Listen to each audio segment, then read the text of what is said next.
Arise and Walk. By Daniel Boone Herring. Dedication. Jesus said that the Spirit of Truth would be the world's comforter. To all who weep. To all who mourn. To all who sit in darkness. To all who have lost their way. To all who feel crushed with the futility of fatuous yesterdays. This book is dedicated, and sent forth to give you hope and courage and strength and comfort. Daniel Boone Herring. Oakland, California, 1930. How do you find this book? Any thoughts about the book or the author? Any suggestion for improvement? Please take a moment to share your thoughts in a comment. If you like it, share it with your friends who might enjoy it as well. Subscribe to keep in touch. Visit CompleteAudiobooks.com for more quality content. Dawn. Oh, this is the dawn of a perfect day. A day that's just begun. The indwelling presence whispers low. Thou art my beloved Son. Oh, the sweetness of this inner word. Oh, the joy, the peace it gives. 'Tis my indwelling, risen Lord. And I know my Redeemer lives. So away with clouds of fear and doubt. For the day has just begun. And joy songs ring within my heart. For the Father and I are one. Daniel Boone Herring. The practice of mind. The greatest drama ever written into the record of humanity is that drama woven around the person of the carpenter of Nazareth, whom his parents named Jesus, but who attained to the title of the Christ. The attainment of this title is exactly like the case of a person named John Jones, who is thus named by his parents but who, through his own efforts, attains to the title of greatness. Man has measured the infinitude of space, weighed the atom and probed the structure of the electron. But he is only now beginning to turn his attention to the study of the most important subject of all, the study of the human mind and its originating cause. That the mind is capable of study, observation, classification and comprehension is an established fact. Its mysteries no longer mystify. As man commences this study, he begins at the outer edge of his understanding. But the further he goes, the more he realizes that the supreme master of mental power and the one demonstrated teacher of mental laws was this same carpenter of Nazareth who attained the title of the Christ. Just as a person may attain to the title of master musician through constant study and practice of music, so this lowly carpenter attained to the title of the Christ through the constant study and practice of mind. That the teachings of Jesus as found in the four Gospels of the Christian Bible constitute a scientific treatise on the subject of mind is well known. In this treatise the man Jesus at no time undertook analysis of mind, but seemed to handle the subject from the standpoint of its complete unity. In the study of the physical sciences man is compelled to take things apart, study the parts, and from the knowledge thus gained seek to understand the whole, hence analysis is the basis of knowledge of material science. As man undertook to study mind, he followed this same method, but is just beginning to discover that analysis of mind leads only to greater and greater confusion. From this analysis of the mind we have the so-called science of mind as presented in modern psychology. This presentation has mind broken up into so many parts that none save specialists in the matter gain any clear understanding of the subject. The mind of man has been divided into conscious, subconscious, superconscious, soul, spirit, etc., ad lib. There is nothing in the teachings of Jesus indicating that he at any time considered the mind of God or the mind of man in any terms save unity. It was his understanding of this mental unity of God and man which enabled him to attain to the title of the Christ. It is evident that it was this understanding in the mind of the carpenter of Nazareth and the use he made of this understanding, which enabled him to attain to the title of the Christ. Hence in the beginning to study mind after the teachings of this master of mind, Jesus of Nazareth, we are to understand that the subject is to be approached in its entirety and in terms of the mental unity of the entire universe with the student. The sum of all Jesus taught resolved itself into this: I and the Father are one, and the effectiveness of this mental attitude resolved itself into this formula: I of myself do nothing, the Father abiding within, he doeth the works. The study of mind intrigues the imagination of every one, not alone because mankind is incurably curious about life and his environment. but also because he is discovering that the ideas which he accepts into his mind group themselves around some central idea, and these ideas functioning around the dominant idea like an army functions around its general, determines whether he be healthy or diseased, wealthy or impoverished. It has been discovered that the sum of a person's mental equipment follows this dominant idea with the same obedience that an army follows its leader. In short, man's consciousness is like a comet. The head of the comet is the dominant idea, and this is what determines the orbit of the comet, or, the dominant idea in your consciousness is what determines your condition in life. The movement of the comet is determined by the influence of other heavenly bodies, but man, supreme master of himself and his environment, determines his own orbit. Shakespeare said, "Man bestrides the world like a colossus, while we puny men peep about beneath his legs looking for dishonorable graves. The fault, dear Brutus, is not in our stars, but in ourselves, that we are underlings." Shakespeare, a great mystic, saw that man had been created to have dominion over all things, even as the Bible has stated. But this dominion is of and within himself. It has already been discovered by serious students of metaphysics, the science of mind, that it is not violent mental effort nor prayer nor affirmation which carries a man along to a desirable goal, but rather is it the general trend of his consciousness, determined by the dominant idea in his mind.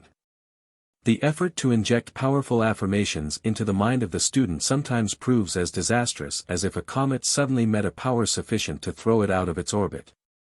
The possible result would be collision with other heavenly bodies which refuse to accommodate themselves to this new orbit of the comet.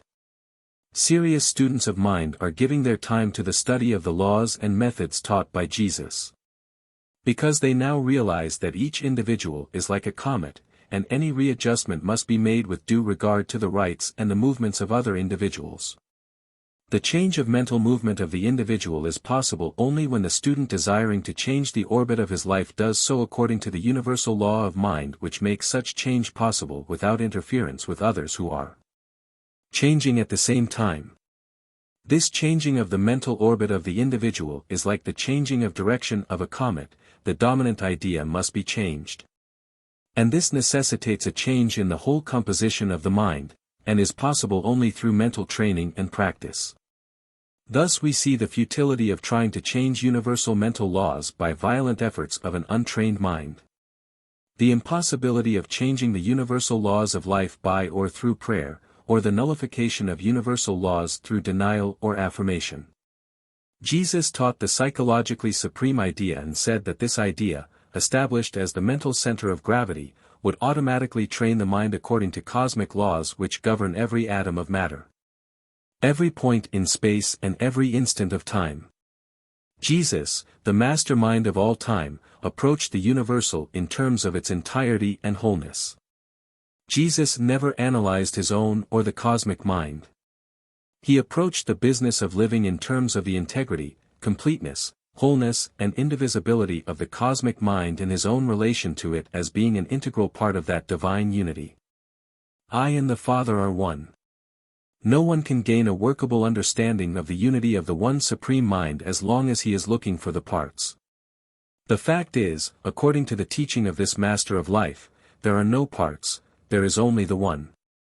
You may spend your lifetime studying the parts of your mental makeup, but you will never learn in that way how to make intelligent use of the whole. The names applied to these parts mean absolutely nothing. They mean nothing to you who read and study them, and they mean nothing to the person who uses them as your teacher. They are just words, but the sum of these parts constitutes you and your mind. And when we talk about your mind, as such, then we know of what we speak and can come together on terms of understanding. You are conscious of being alive. Well, that is an action of your conscious mind. If you have a subconscious mind or a superconscious mind or a soul or a spirit, or any of the rest of the parts so mysteriously named, then it is the sum of them which we are studying and which we wish to train and use in the business of living. So we shall consider mind only as a unit, and man only as an intelligent expression of the whole, which is God. In the 17th chapter of John, Jesus uses these words in his great prayer or communion with that indwelling presence whom he knew as mind, "Thou hast given him power over all flesh. And this is life eternal, that they might know thee the only true God, and Jesus, the Christ, whom thou hast sent. I have glorified thee on earth. I have finished the work thou gavest me to do. Hear this mastermind of all time, this great genius who came out of the hills a carpenter's son and who attained to greatness because of his understanding of mind. Is saying that mind is the only true God, and for one to know this was life eternal. Not, mind you, when you died, but that while yet you lived, if your mind knew that God was mind, and that you were an expression of that mind, this knowing constituted life eternal then and there. This Galilean fisherman had glorified or exalted this concept or idea of God on earth, he had finished doing it, he had finished the work that mind had given him to do. Then he asks this supreme, cosmic mind to glorify him, the Son, that the whole world might know that mind had all dominion over all flesh. He continues, I have manifested thy name, I am, unto the men which thou gavest me out of the world. For I have given unto them the words thou gavest me, and they have received them, and have known surely that I came out from thee. Here the Master of Life is telling you and me and all men that God is mind, that each one is an expression of that mind and that to know this is life eternal. Jesus taught the science of mind. Nothing else. He taught you the principles of thought and then left you to apply these principles to the business of your daily life. Just as a teacher in mathematics teaches the students the principles of mathematics and then leaves the student alone and free to apply those principles to whatever mathematical problems he may find. Every time you undertake to interpret the teachings of Jesus in terms of social or moral science, you leave his teachings, for what he taught was the science of mind. Hence if we are to study his teachings we must stick to our texts and not adulterate them by mixing them with other subjects. Jesus taught that God is mind and that every one of us is an expression of that mind. Hence if one is to gain any understanding whatever of his relationship to God, he must of necessity study the science of mind. Naturally, any understanding we may attain of the laws of mind, will be applied to the social and moral problems which confront us, but this application will be after we have that understanding. To attempt to interpret the teachings of Jesus as social and moral teachings, is not only futile but misleading. You would not go to school to study botany with the intention of applying what you learned to political science. So when we undertake to study mind let us stick to the subject at hand, and if, after study and experimentation, we find that we have any usable knowledge of social or moral science gleaned from such study, then apply such knowledge to the social and moral problems as they arise, but apply this knowledge to our own problems, realizing that the other fellow is under no mental or cosmic necessity to apply our knowledge to his problems.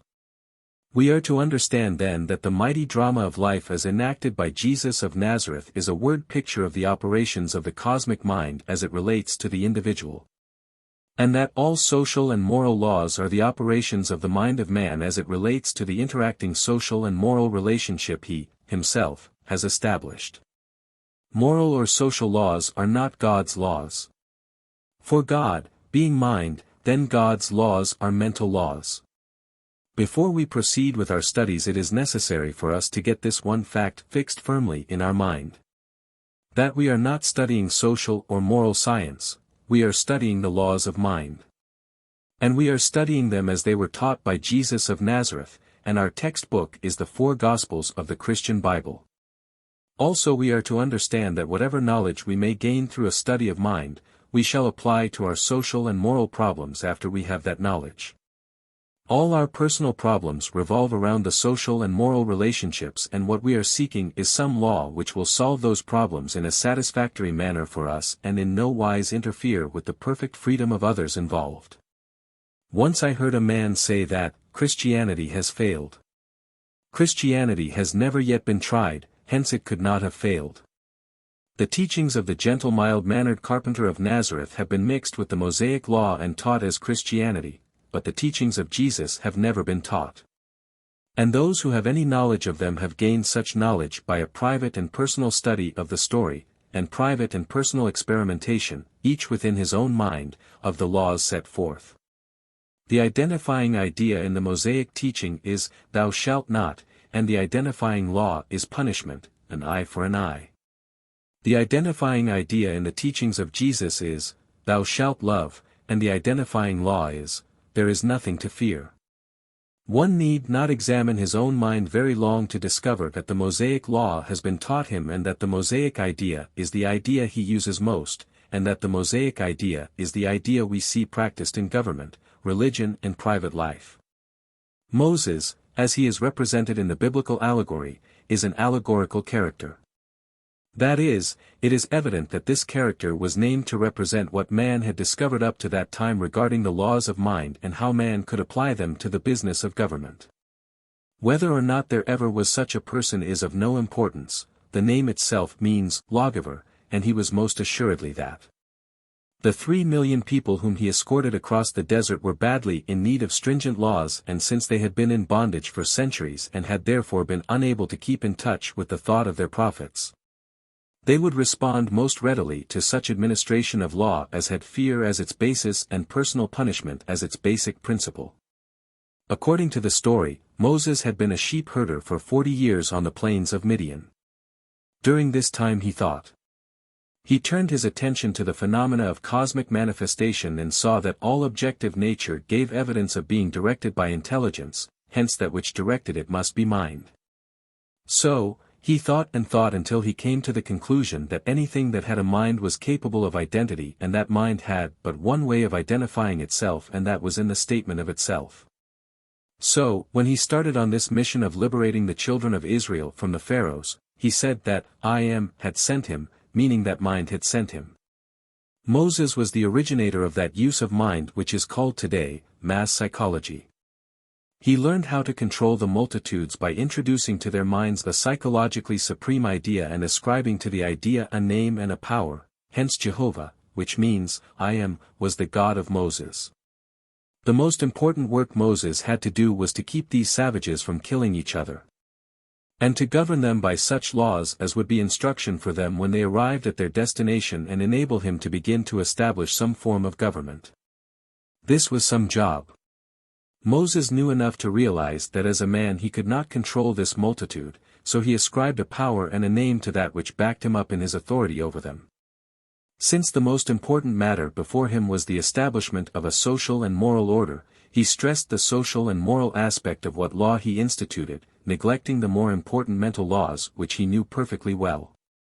These 3 million people were in no mood to take instruction even if Moses had wished to instruct them, and so the social and moral idea was stressed. The prohibitions and the thou shalt nots were multiplied as necessity demanded, and then, tradition, caused those who came after him to act just like the sheep Moses had herded. If you are driving 1,000 sheep and hold a stick out and cause the leader to jump over it, the other 999 will jump at exactly the same place, although the stick has been removed. So even till today we see the churches and the civil state jumping at exactly the same place Moses made the children of Israel jump, although the necessity for the jump may have long been removed. It is this Mosaic background which has so confused the teachings of Jesus.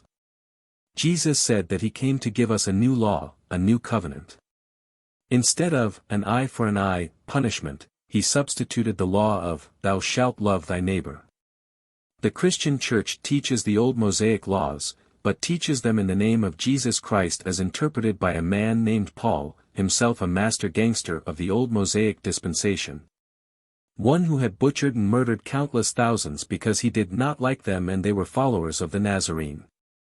All the modern mental efforts man is making to find the way of life and liberate himself from the necessity for jumping because the fellow in front of him jumped, are mixed with, and enmeshed in, this Mosaic teaching.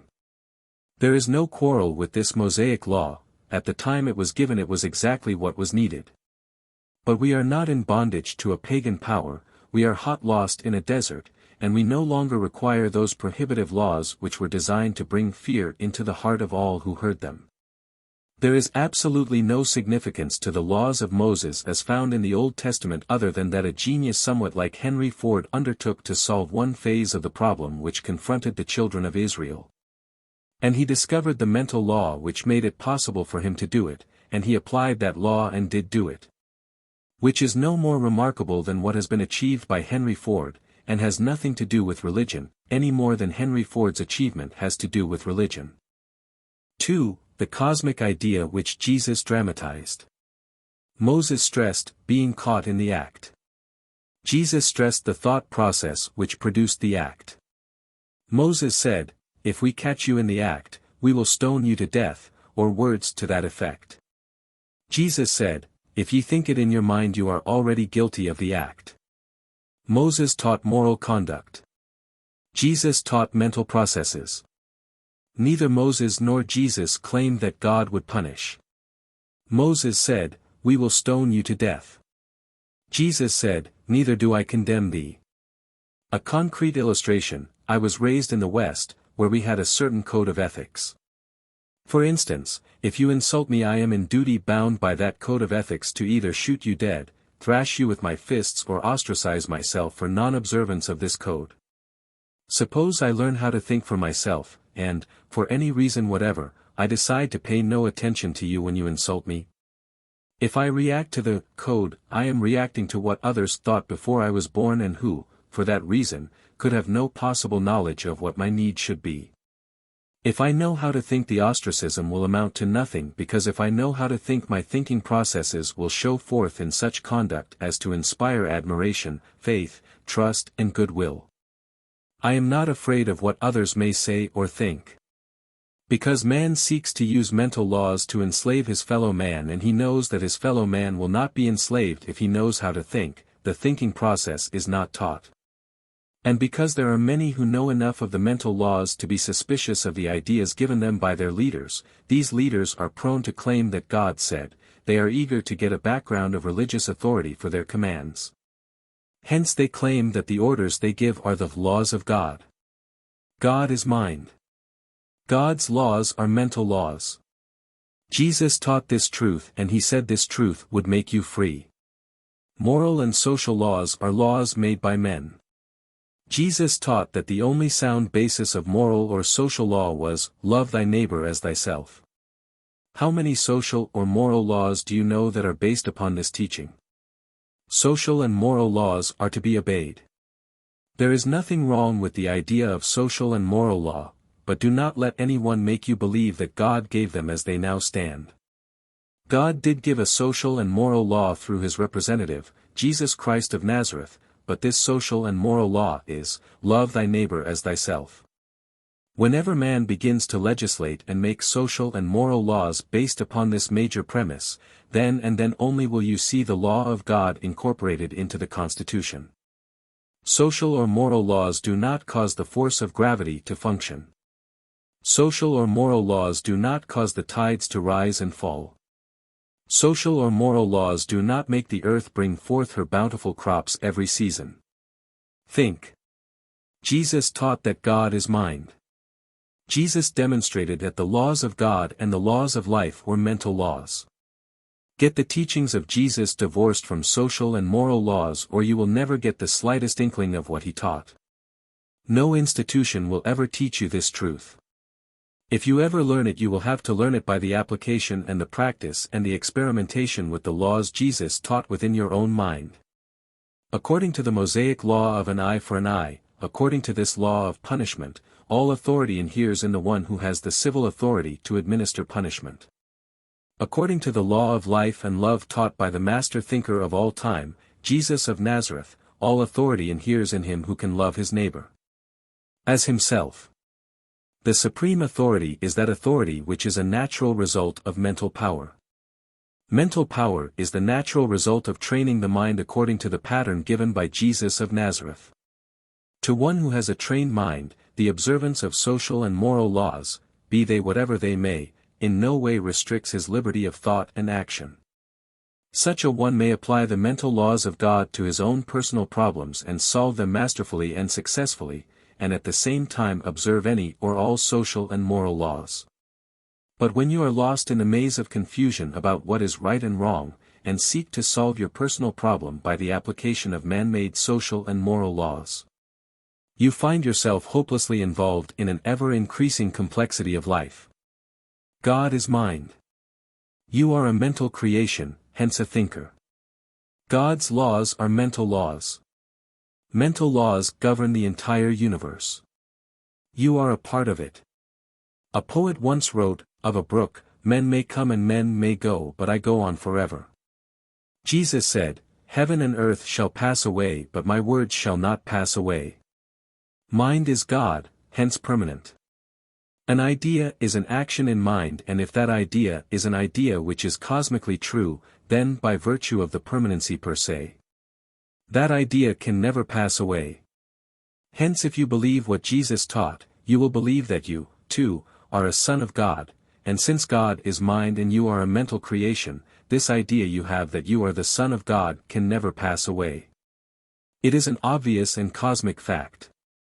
Jesus made no effort to exalt himself.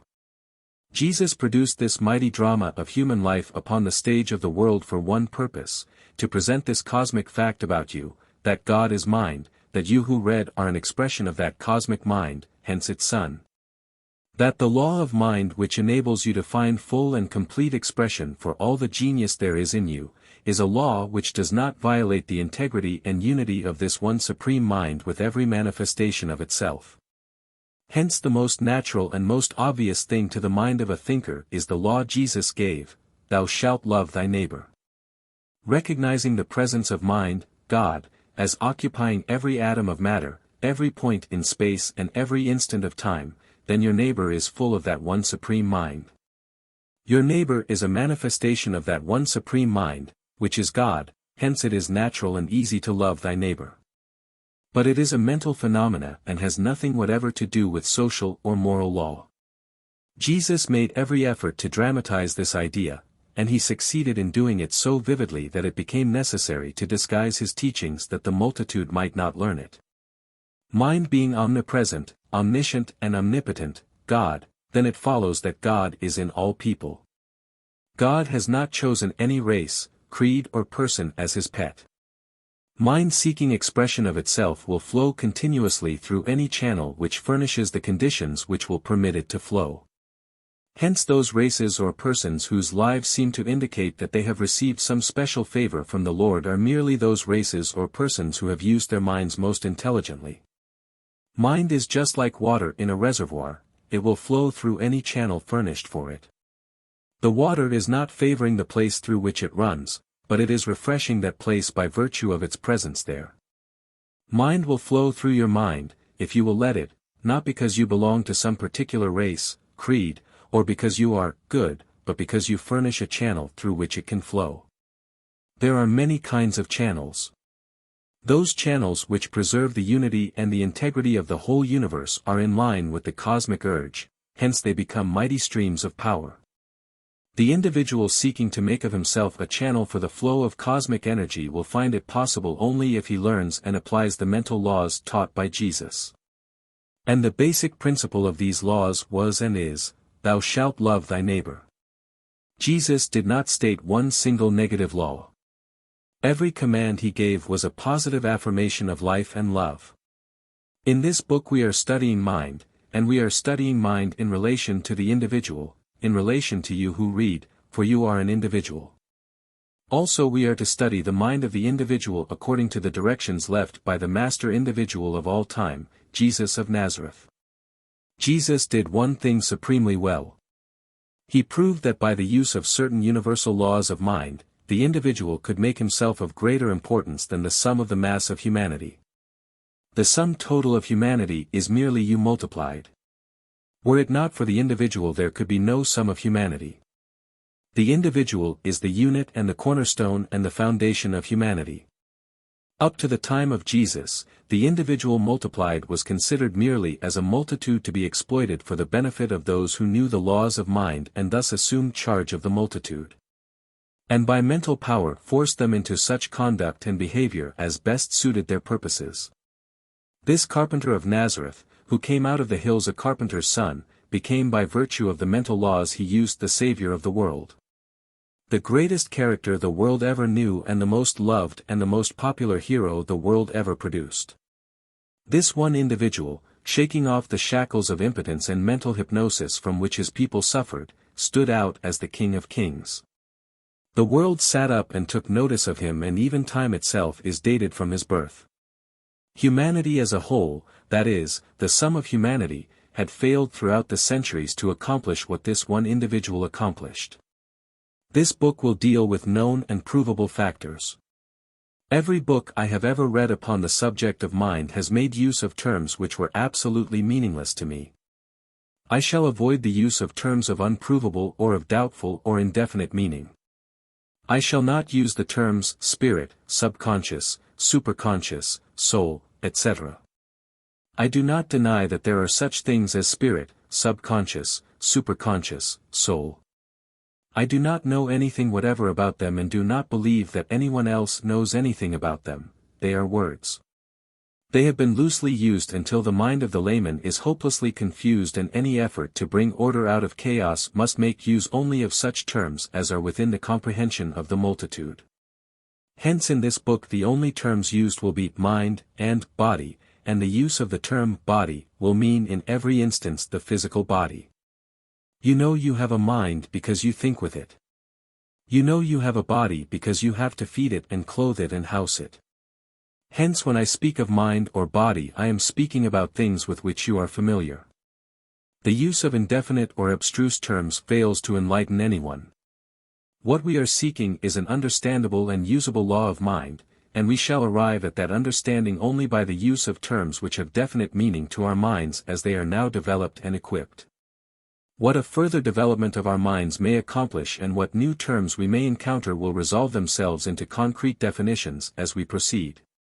When someone wants me to change my line of thought for the purpose of saving my soul, I grow suspicious. When someone wants to sell me a lot in Kamchatka which I have never seen, I grow suspicious. If a soul is a desirable thing, I sincerely hope I have one, but I am honest enough with myself, and with you, to acknowledge that at this time I have absolutely no knowledge of it. What I do know is that I have a mind which contains ideas which confuse me, torment me and make life miserable for me, and make the business of living difficult and ofttimes disastrous. What I do know is that I have a physical body which gets full of pain and makes the business of making a living hard and ofttimes causes me to lose a very good job. Hence when I study mind I am looking for something of practical use here and now. And if I have any mind at all, I have enough to understand that I live in a universe governed by orderly laws and have faith enough in these orderly laws to believe that if there is anything more I need to know about myself or the mystery of life within myself and my environment, that a knowledge of these mysteries will be given me in terms of comprehension to my mind when it is necessary for me to know anything about them. The word now used and called and defined as sin is an adaptation of a Hebrew word tchn. This word was used in their military operations. Their military were archers, and as such they held target practice. A man was appointed to watch the targets and report on the marksmanship of the soldiers.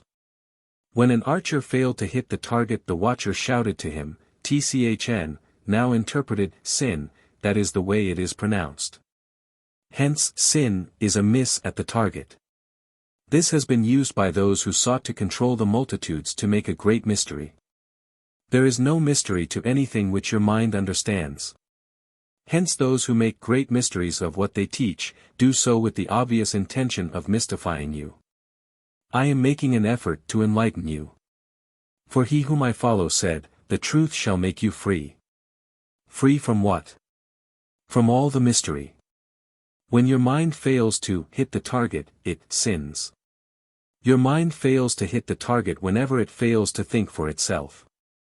When your mind uses its cosmic energies to shoot at some other person's target, it often misses the mark. Hence it sins. That is why sin is the foundation of religion. Take the word and the idea of sin away from the church and it would collapse. Cease to teach the philosophy of sin to the children for 3 generations and the idea of sin would pass out of consciousness. Because sin is not a part of the cosmic creation. God created no sin. Sin is a man-made idea. Hence is not a permanent part of the cosmos. And God is too pure to behold iniquity. This is my reason for not using any terms which can by any chance mystify you, and the reason why I restrain myself to the use of only those terms which have a definite and understandable meaning to your mind. I come before you naturally and state what I have discovered as provable fact about the mental laws taught by Jesus of Nazareth. And I tell this in terms your mind can understand and in such a manner that you can make these truths of practical use to you here and now. Jesus, the master thinker of all time, said, "The truth shall make you free." Since this great man taught that God was mind, that you and I are manifestations of that mind, we must therefore be mental creations. Then the idea must be that the truth active in the mind of the individual thinker shall make that individual thinker free from all the hokum and bunk which is handed out to him on every side. Jesus was the world's greatest thinker. He knew how to think so as to produce results now. Jesus utterly repudiated the philosophy of postponement. Jesus said, "Now is the day of salvation. The kingdom of heaven is at hand. In the immediate present. In this book I shall give you a background of the teaching of the Bible as it relates to the science of the mind. Also I shall give you a background of the life and works of the carpenter of Nazareth as it relates to you, here and now. Your own life and what it may mean depends upon what use you make of your mental faculties. That is, depends upon whether or not you are a thinker. You are not a thinker so long as you let others supply the ideas and then let these ideas run riot in your mind. You are merely a phonograph record in such a case, reproducing, for their edification, the sounds they have made. Do your own thinking and you will make a new record for your own edification. Let every man prove his own works. 3. How the cosmic idea was planted. Imagine, if you will, a nation whose fortunes were dissipated, whose sense of national unity was in rags and tatters, a people whose hearts were embittered by the memory of bondage for hundreds of years. A people smarting under the unforgettable hurts of their masters, and a people whose lives were so bound up in tradition that liberty had become only a word. A people now under the cruel yoke of an exploiting military power which taxed them to the uttermost farthing, a people whose moral code was composed of mere suffixes to an unending string of, "thou shalt nots." A people whose priests, in connivance with the civil authorities, had instituted over 125 prohibitions for which human life was sacrificed. A people whose life was compelled to revolve endlessly around ecclesiastical Sabbath observances. Then imagine the furor it caused when a poor country boy came in from the hills and began to talk about, "Love thy neighbor." This is the mental picture of Jerusalem 2000 years ago when the carpenter of Nazareth appeared upon the scene and enacted the world's most stupendous drama. This drama of life was of such cosmic import that even time has been remeasured from the date of his birth, and yet at the time he was here and the events which environed his life were taking place. The people looked upon it about as we look upon a presidential election. All unaware that God himself had taken a hand in the affairs of men and that the life of mankind should receive a new impetus because of these events. The Semitic tribes which we know today as the Hebrew people were the only people on earth who had formulated a religious philosophy. For hundreds of years their hearts had yearned with an infinite longing for the manifestation of their Messiah from within their ranks. Their prophets had prophesied of his coming. And they longed for the advent of this mighty king who should throw off the yoke of the pagan rulers and set up a government of righteousness that would permit them to find an expression of the inherent beauty and power and glory of their God. He came. He came from the wind-swept hills of Nazareth. Their king came as prophesied. They did not even recognize him. They rejected him.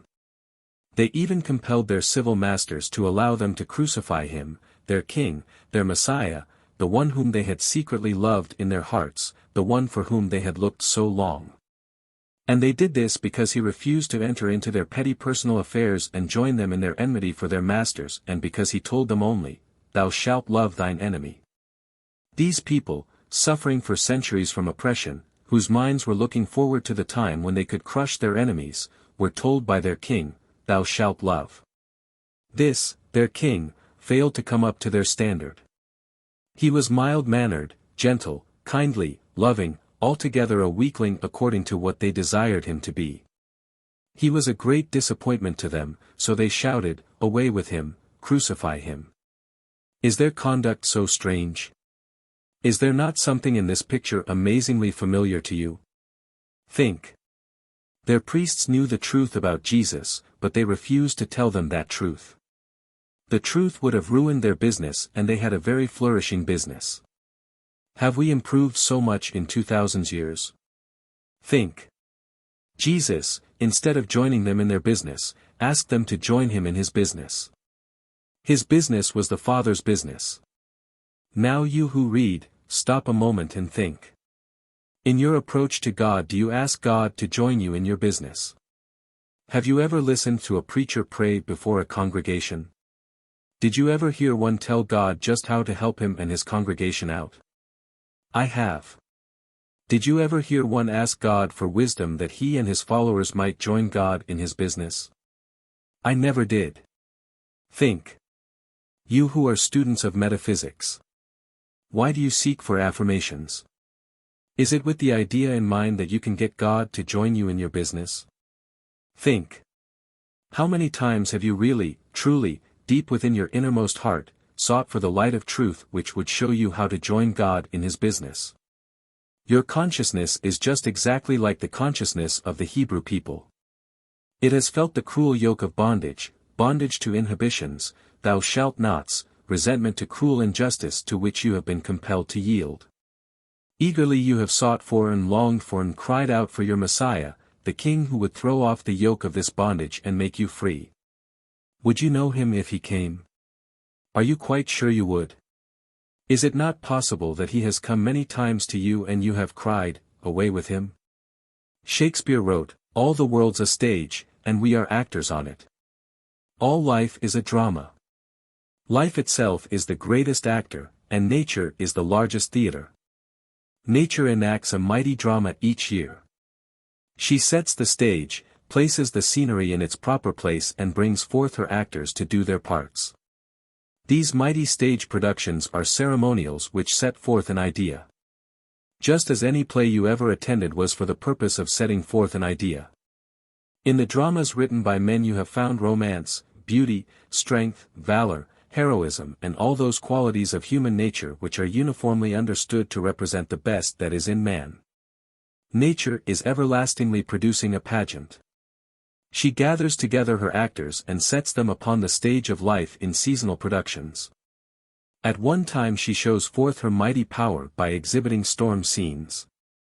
Again she will show forth an air of mystery and a mood of contemplation when all is still and hushed with a calm which presages action. Again she bedecks herself with bridal garments and comes upon the stage in all her beauty and youth and splendor, smiling with an allure which is irresistible. Flowers are strewn upon her path. Blossoms which hold promise of increasing life are on every hand. Again she shows herself with her children, the love of life and its product shows forth in bountiful harvest and there is rejoicing on every hand. Then seer age stalks upon the stage of life and shows forth hoar hairs, fires are lighted to give warmth and the drama of life draws to a close. Man makes of his every activity a drama. Man copies nature in his ceremonials. And every ceremonial man has ever invented is, in its deeper significance, a pageant of nature's processes. Man's first religious ceremonial was dancing in the autumn when nature had shown forth her abundance. This ceremonial was one of gladness and praise and thanksgiving. Hence the very first religious ceremonial was a service of praise to nature for her abundant providence.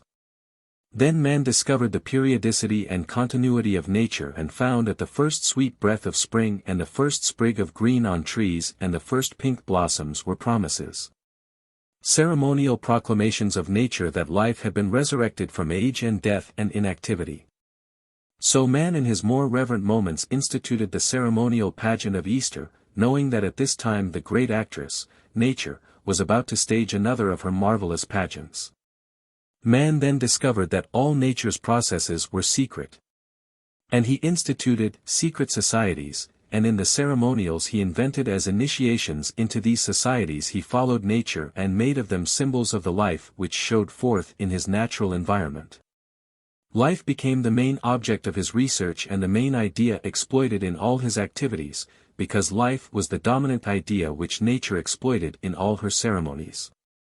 As the idea of the continuity of life became established, man began to include in his ceremonial dramatizations of life, the element of beauty. Seeking by this symbolism to inculcate into the mind of the novice the impulse to the best that was in human nature. In this manner social and moral ideals were made a part of the natural life of man. These ideals became ceremonials of initiation to the multitude, but each was but an idea in the mind of the originator. In this way man's mind began to find a law of reason, and philosophy was born. Man discovered the laws of mind and saw that a thinker creating an idea could by holding that idea before the minds of the multitude make of that idea an ideal.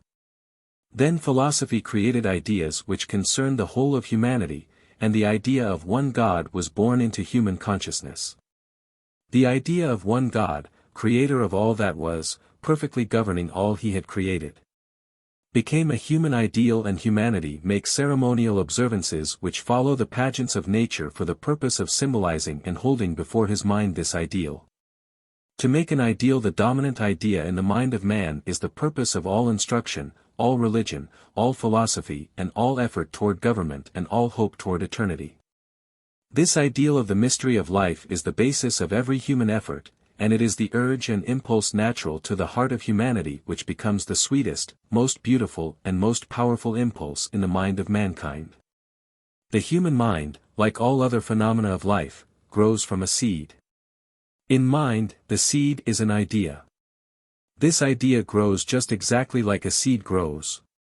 Jesus, the master thinker of all time, and the master teacher of all time, used the seed as the basis of one of his most dramatic and instructive parables, to wit, the parable of the sower. And, again, he said that, the kingdom of heaven is like a mustard seed. In this parable he explained for us that in our minds the idea of heaven, harmony, was like a seed, even a mustard seed. In the parable of the mustard seed he said that the idea of the kingdom of heaven was like this, the smallest of all seeds. But that by a law of life it would grow until it became one of the largest trees, and that in it the birds of heaven might find a home. So man, in his search for the fundamental laws of life, must plant within his mind this idea as a seed, then depend upon the laws of life to make it grow into maturity and fulfillment. Nowhere in any literature of instruction extant is the idea of the necessity of training the mind so powerfully set forth. Jesus stressed the mental process. The mental process is a process of thought. Thought is the movement of an idea through the mind. And, since God is mind, then it is obvious that the development of a perfect social and moral order and the attainment of eternal life depends upon the action or movement of ideas through the mind of the individual. And the sum total of mankind is just the individual, multiplied. Hence the importance of the individual. Not alone to the human scheme of things, but the individual is most important in the cosmic scheme of things. Life is so complex, so filled with the diversity of phenomena, that it is little wonder that man's concepts become adulterated and mixed up and confused. One of the principal reasons why the life and teaching of Jesus stand out so vividly in the history of the world is the total lack of any confusion. He did one thing supremely well. He did not let his mind commit adultery by mixing ideas.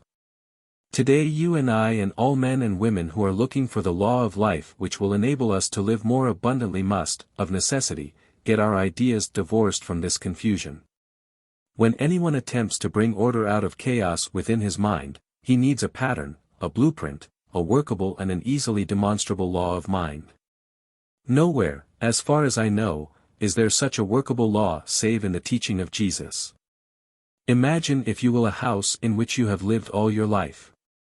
In this house is every article of furniture you have ever seen or owned or used, piled high, stuck in odd corners, cluttering up every available inch of space. Would not such a house be a house of confusion? Well, your mind is just like that house. Every idea you have ever heard, owned or used, is in your mental house. Is it any wonder that your mind is confused? The principal idea in life is continuity. This is why men and women try so hard to compel their offspring to follow after them. It is the idea, vague of course, of continuity. Religion, as such, has undertaken to explain this continuity, calling it life after death, another name for continuity. Now, if I desire to help you solve your problem, I must first know how. There is no possible way I can know how unless I have first solved my own problem.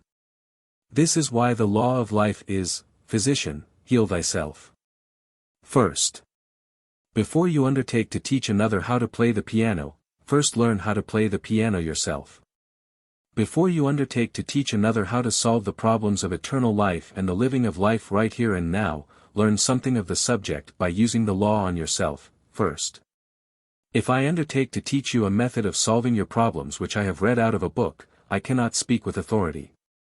When Jesus appeared at his hometown, Nazareth, he went into the synagogue and spoke as one having authority, not as one reading out of the scriptures.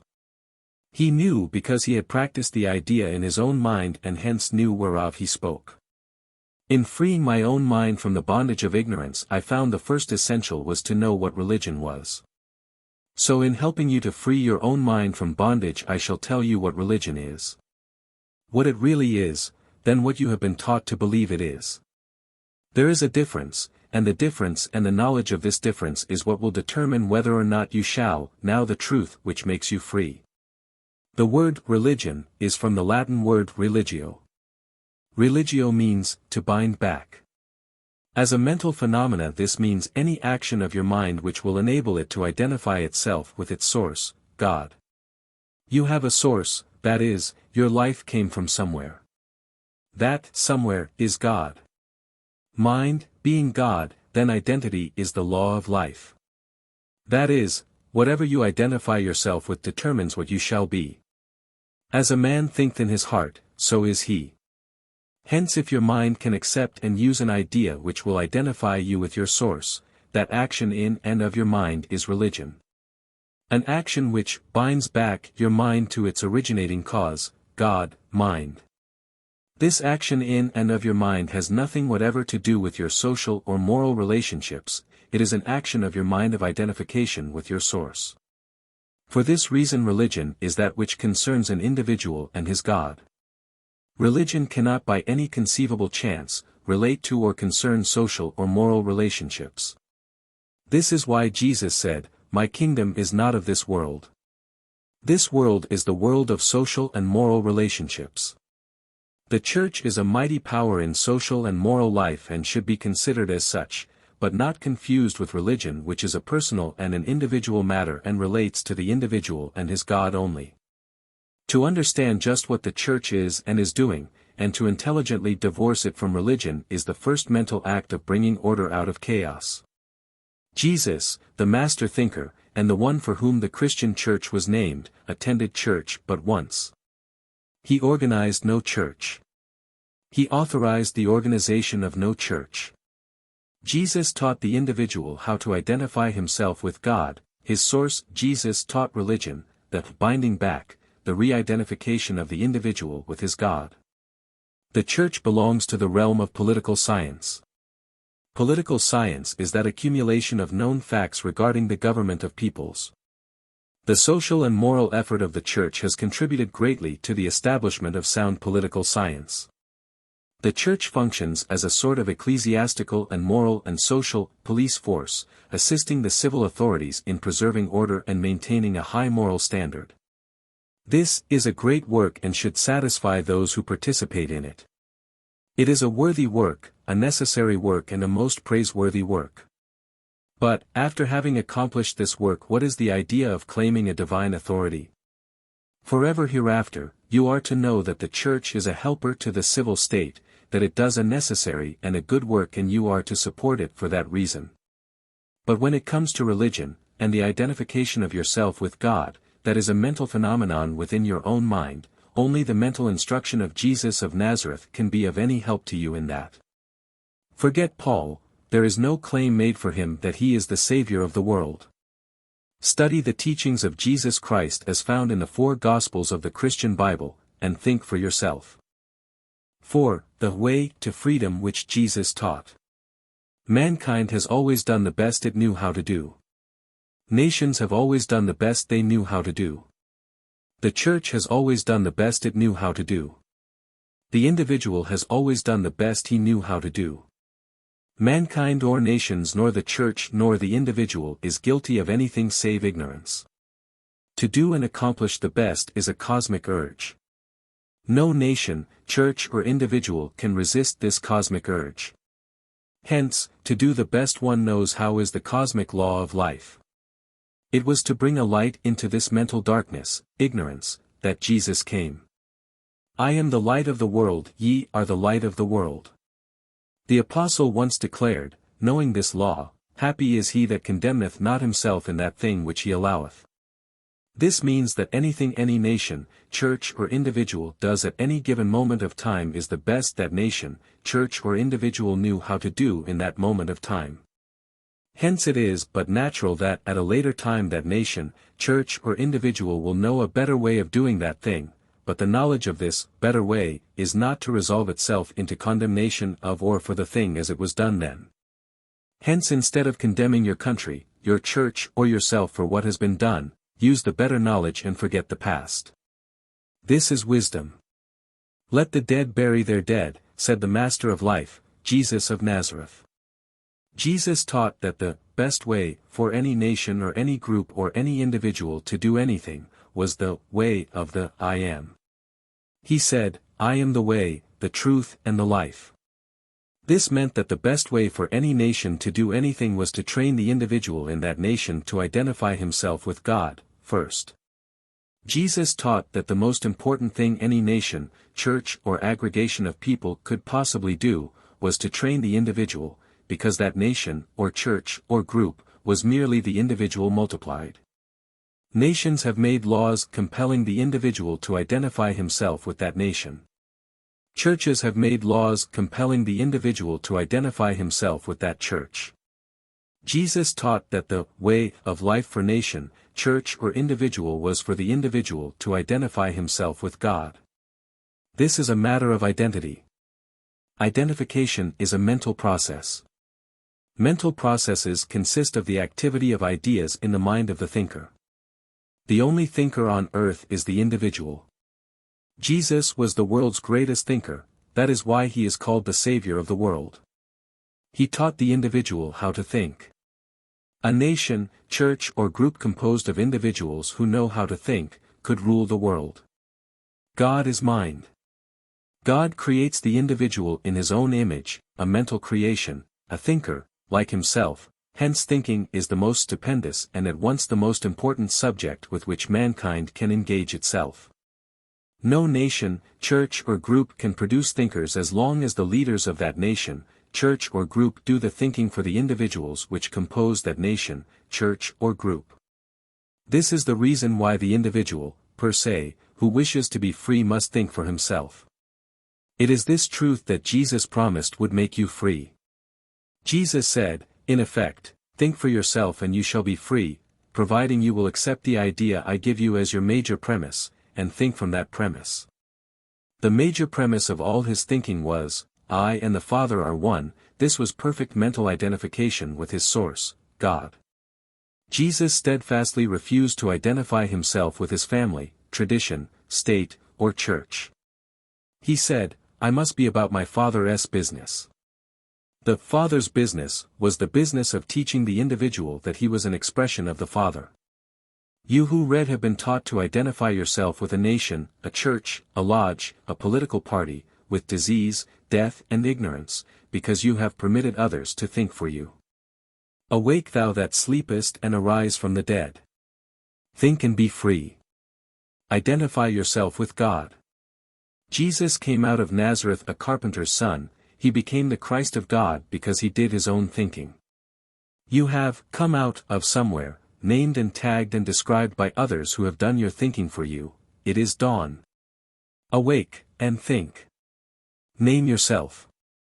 Whom do men say that I am? That is of absolutely no importance to the thinker. Whom sayest thou that thou art? That is important, for it will determine whom you shall become. When Jesus asked his disciples this question, they answered, Some saith thou art Elias risen from the dead, some saith thou art Elijah, and some that John has risen. But, insisted Jesus, whom say ye that I am? Then Peter, faith in himself, replied, Thou art the Christ, the Son of the living God, and it was this description which determined the future of Jesus. So as you listen to what others have named you, some this and some that, ask yourself, whom say I that I am, and then name yourself. Say, I am an expression of life itself, that is, I am the Son, manifestation, of God, the living God. Steadfastly refuse to let tradition, dead men, do your thinking for you. They are dead, you are alive, you are the Son, expression, of life, Christ of the living God. Do your own thinking, and in this thinking use the ideas Jesus used. Identify yourself with God. It is not your family, nor tradition, nor your church, nor your nation, nor your lodge which is keeping your heart beating. Listen to it a moment and then ask yourself, who or what is making this heart of mine beat? Then identify yourself with that is God, and it is alive with life. Remember that it is not tradition, nor the state nor the church, nor your family that keeps that heart beating, and that beating heart is what makes you alive. Think. Have due regard for the nation in which you live. It is this nation which furnishes the security which makes it possible for you to become an individual. Have due regard for your church. It is this church which has helped to develop that moral integrity which makes life worthwhile. Have due regard for your family. It is this family which furnishes the personal equation which makes life beautiful and possible. But do not get your values confused. It is none of these that gives you life. It is God, life itself, which sent you forth, and it is the life of God in you which makes you alive. Hence, acknowledge Him in all that concerns you. But steadfastly refuse to worship your nation, your church or your family. That is, steadfastly refuse to become a slave to any of them. Submit yourself therefore to God. When you worship God in spirit and in truth, as Jesus did. You need no company, no church, no altar, and no priest or preacher to assist you in your worship. When you attend a political convention, you go there for a political reason, do your duty and depart. When you attend a church, you go there to give substance and form and power to your social and moral ideals. Go and do your duty and depart. But when you worship God, do so in the privacy and stillness of your own mind, and you shall be instructed of the Spirit of truth. This is wisdom. Also it is the teaching of Jesus, the Galilean carpenter who became the Christ by this same mental method. In teaching the multitude the way to freedom from bondage, the most urgent need is to clarify the definition of terms used. All instruction is by the use of words, and words are symbols of ideas. No idea can become clear to your mind as long as the word used to symbolize that idea is not clear to your mind. As long as your mind accepts a term, symbol of an idea, which is not comprehensible to your mind in terms of usability, your mind has placed a distance between your present estate and the understanding of that idea. If you are in New York and desire to go to Los Angeles, your mind sees the process of going in terms of distance. In this case, the distance is a geographical fact. When your mind accepts a term as a destination or method of transportation, then your mind has placed distance between your present estate and your destination. In this case, the distance is a mental distance, but distance nevertheless. I use the word, or term, life.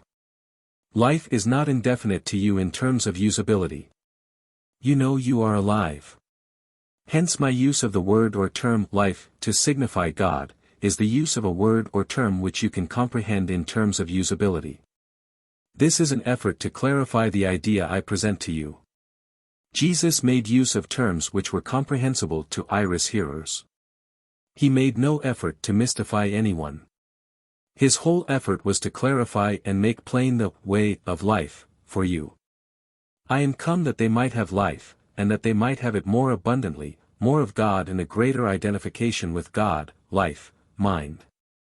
Even in the establishment and maintenance of social and moral excellency within a nation, a church, a group or a family, the whole matter resolves itself into a matter of understanding. Understanding is an action of ideas within the mind of the individual of that nation, church, group or family. Hence we see that those unsocial persons whom we designate as criminal, are merely those whom we have failed to properly educate in the ideas which form the foundation of our social and moral order. Then, if we have a crime problem, we have an educational problem. Our criminal class merely shouts at us that our system of education has failed to meet the requirement of the sum of individuals of which our social and moral group is composed. If our system of social and moral education has failed, then, obviously, the thing for us to do is not to punish our ignorant members more drastically, but to improve our educational system. The only way of improving our educational system is to stop trying to educate people en masse and begin to educate them individually. Which is exactly what Jesus sought to teach us to do. The whole scheme of thought introduced by Jesus was this, that any nation, church or group or family of people would naturally become social and moral if they were individually educated to cooperate with the cosmic laws of their own individual being. Social and moral observance is nothing any more mysterious or complicated than common, self-protecting cooperation with each other individual of the group for the general welfare. If I obey the social and moral laws of the community in which I live, the community in which I live leaves me alone and free to pursue my way. Hence, such cooperation is obviously to my advantage. It has a personal appeal to me, and this personal appeal is one which appeals to my selfhood, or selfishness. And this personal selfishness is the basis of obedience to any law, cosmic or otherwise. That self is the key of and to life. For the self is the unit of identification. And since life is an expression of mind, per se, then it follows that anything which will appeal to the self of any expression of mind is the most powerful appeal that can be made. Self-interest is the motivating impulse back of every human effort. If I obey the social and moral laws of the community in which I live and these laws are unjust, ignorantly administered, then I have a social and moral impulse to be criminal. I was not born a criminal, regardless of the usual alibi of ignorant lawgivers, but I was made a criminal by society and the administration of unsocial laws by that society. Jesus was and is acknowledged to be the Son of God, yet the social and moral order of his day classified him as a criminal and executed him as a common felon. Think. Who made of the demonstrated Son of God a criminal? Was he, too, born a criminal? Was he a congenital criminal? Did he, too, inherit his criminal tendencies from his forebears? Bring on your criminologists. Bring on your psychiatrists. Bring on your psychologists. Bring on your alienists. I demand the answer. Who, then, made of this quiet, gentle, mild-mannered man from the hills of Galilee, a criminal, worthy to be hung upon a cross? Well, to me it looks just like the social and moral agencies then in power made a criminal out of the Son of God. What sayest thou? Think. Have we improved so much since then? Think. Who makes criminals? God?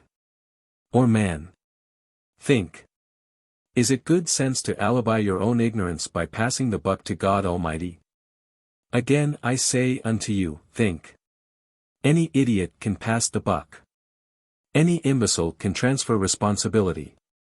But it takes a man's stature to assume responsibility. Think. Are we men? Yet? Can we stand the responsibility of our own ignorance and begin to change our educational system so as to make sons of God rather than sons of perdition? God said, when he had finished the creation, behold, it is very good. What sayest thou? Think. A man named Bentley, of Maine, has taken photographs of snow flakes for 40 years, he has never found two alike. Every investigation of science proves that the law of life is the law of infinite and limitless differentiation. Education en masse tends to produce standardization. Standardization of the human character is as impossible as to produce, by legislative enactment, snowflakes exactly alike. Nature refuses to let man standardize it, because its law is the law of limitless differentiation. This is why we must educate the individual as such if we ever hope to produce a social or moral citizenship. This was the point stressed most by Jesus. An automobile manufacturer can produce standardized products. And it is good that he can, but, a human being is not an automobile and God is not an automobile manufacturer. Automobiles not being thinking creatures, there is no reason why they should not be standardized. But, human beings being thinking creatures, there is no reason why they should be standardized, save the convenience of their rulers. And this is the very reason their rulers attempt such standardization. All social and moral codes are efforts to produce a whole citizenship who will think alike, act alike, and respond to propaganda alike. The teaching of Jesus was intended to produce limitless differentiation in character, each character governed by the principles of cosmic life.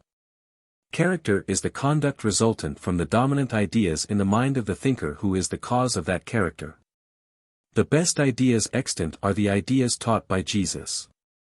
Think. If you develop a character as a result of other people's thinking, you have no character. You are expressing their character. You are in this case a non-entity, nothing. 0. Think. Be somebody. Be somebody. Be yourself.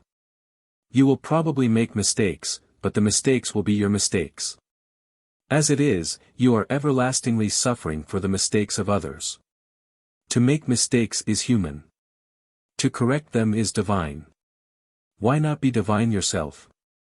Correct the mistakes of your own thinking rather than to be correcting, suffering, for the mistakes of others. Think. When Jesus came upon the scene, tradition was the thought which ruled the conduct of all people.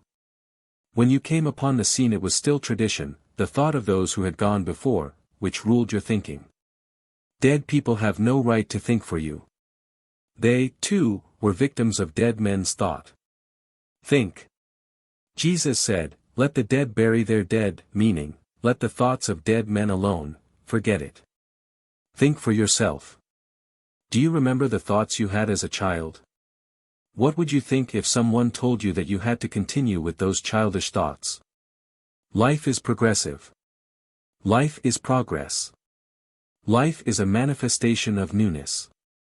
The Father's business is the business of thinking, do it. Submit yourself to nothing save the ideas Jesus taught. He taught that, thou art the Son of God. The process of thought which Jesus taught. Up to a few years ago, a man standing in the community in which he lived depended upon his family connections. All this has changed. Now a man standing in the community in which he lives depends upon his educational qualifications, and even these qualifications resolve themselves into performance. In short, your standing in the community in which you live depends upon whether or not you can produce the goods. If you come to a firm well recommended as to family and as well recommended as to educational qualifications, and yet are unable to produce results, you will not last long in that position.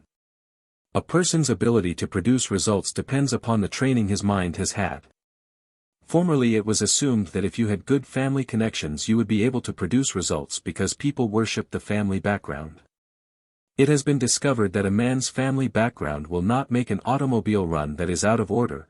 The services are required of someone who knows how to fix the automobile, and the owner and the passengers do not tear what is family connections were or are. The owner and the passengers do not even care whether or not the mechanic has a degree from a university. What they want and expect and demand is results. The ability to produce results depends upon the training of the mind. To illustrate, you may belong to the best family in the country, you may have a half-dozen degrees from as many colleges, but unless you have trained your mind you cannot produce musical results from a musical instrument. In this case it is the ability to produce the required results, which in turn depends upon the training you have given your mind, which counts, which is acceptable and which is an evidence that proves the point. When Jesus restored the power to see in the person of blind Bartimaeus, his hecklers demanded to know who this man was, where he had been educated, who his folks were, etc., etc. But blind Bartimaeus cared nothing whatever for any of these matters.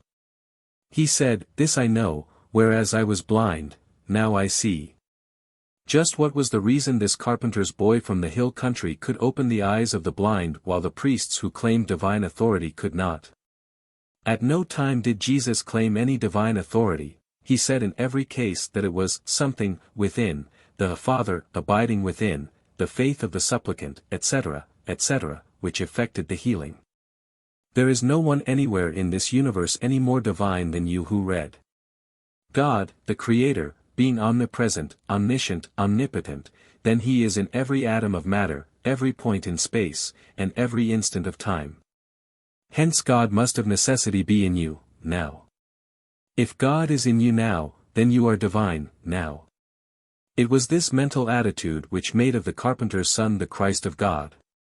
This mental attitude, developed until the idea becomes the dominant idea in your consciousness, until this dominant idea becomes your mental center of gravity, will produce results. And it is in and of itself all the divine authority you or anyone needs or requires.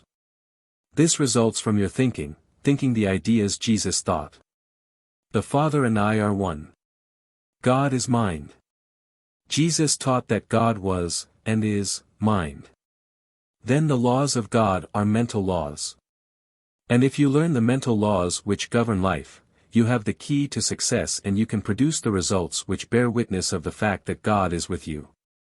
As long as you think and believe and attempt to get by in this world on the strength of your family connections, you are betting on dead people, and your mental attitude will not produce the results the world demands from you. As long as you think you can fool people with an alleged divine authority, you are betting on something which is not, and you will never be able to produce the results which the world demands of you. As long as you think and believe that university degrees will produce results, you are betting on inert things which will not in themselves produce results. Results are the effects of the movement of mind upon other minds, and the effects of mind acting upon substance.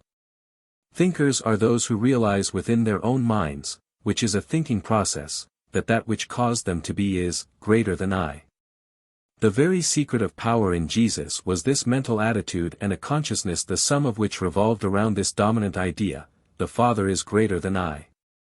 Right within himself was a supreme power equal to any emergency. His conscious mind did not have to know how to solve any problem. All he consciously did was to refer the matter to that within which was greater than it. Thinking is a movement within your mind. When you think, you seem to be conversing with someone or something. All thought is, thus, conversational. Hence, you nor I nor anyone else can think while they are listening to someone talk. Nor can we think while we are reading. Thinking then is a secret process. Thinking is impossible unless there is a movement in your mind of an idea. An idea can move but by two methods: it must be of such vitality that it moves of itself, or else you or the thinker must move the idea within his own mind. The first process mentioned is that process of thought which Jesus taught. The second is the process man teaches. Jesus told us what ideas to release into our minds, saying that these ideas were cosmic ideas and hence had cosmic vitality and moved in and of themselves. The most powerful idea in consciousness is, I and the Father are one. In short, the most vital and the most powerful idea you can release in your mind is an idea which identifies you with God. God, being mind, creates by and through thought, image. Let us create man in our image. That mind, per se, has the power to move upon itself if given the motivating idea is proven in the text by the fact that in every case the command is to let there be. The operation of ideas in mind is comparable to the action and reactions in chemistry. The science of chemistry is an outward manifestation of mental chemistry. Mental chemistry, when it is the result of the action and reaction of cosmic ideas, used to be called the divine alchemy. The romance of the effort man has made to transmute base metals into gold is just an allegory of that mental process taught by Jesus. Life might be said to be a chemical phenomenon as far as both the biological and the mental aspects are concerned. And transmutation is the law of growth no matter where we look.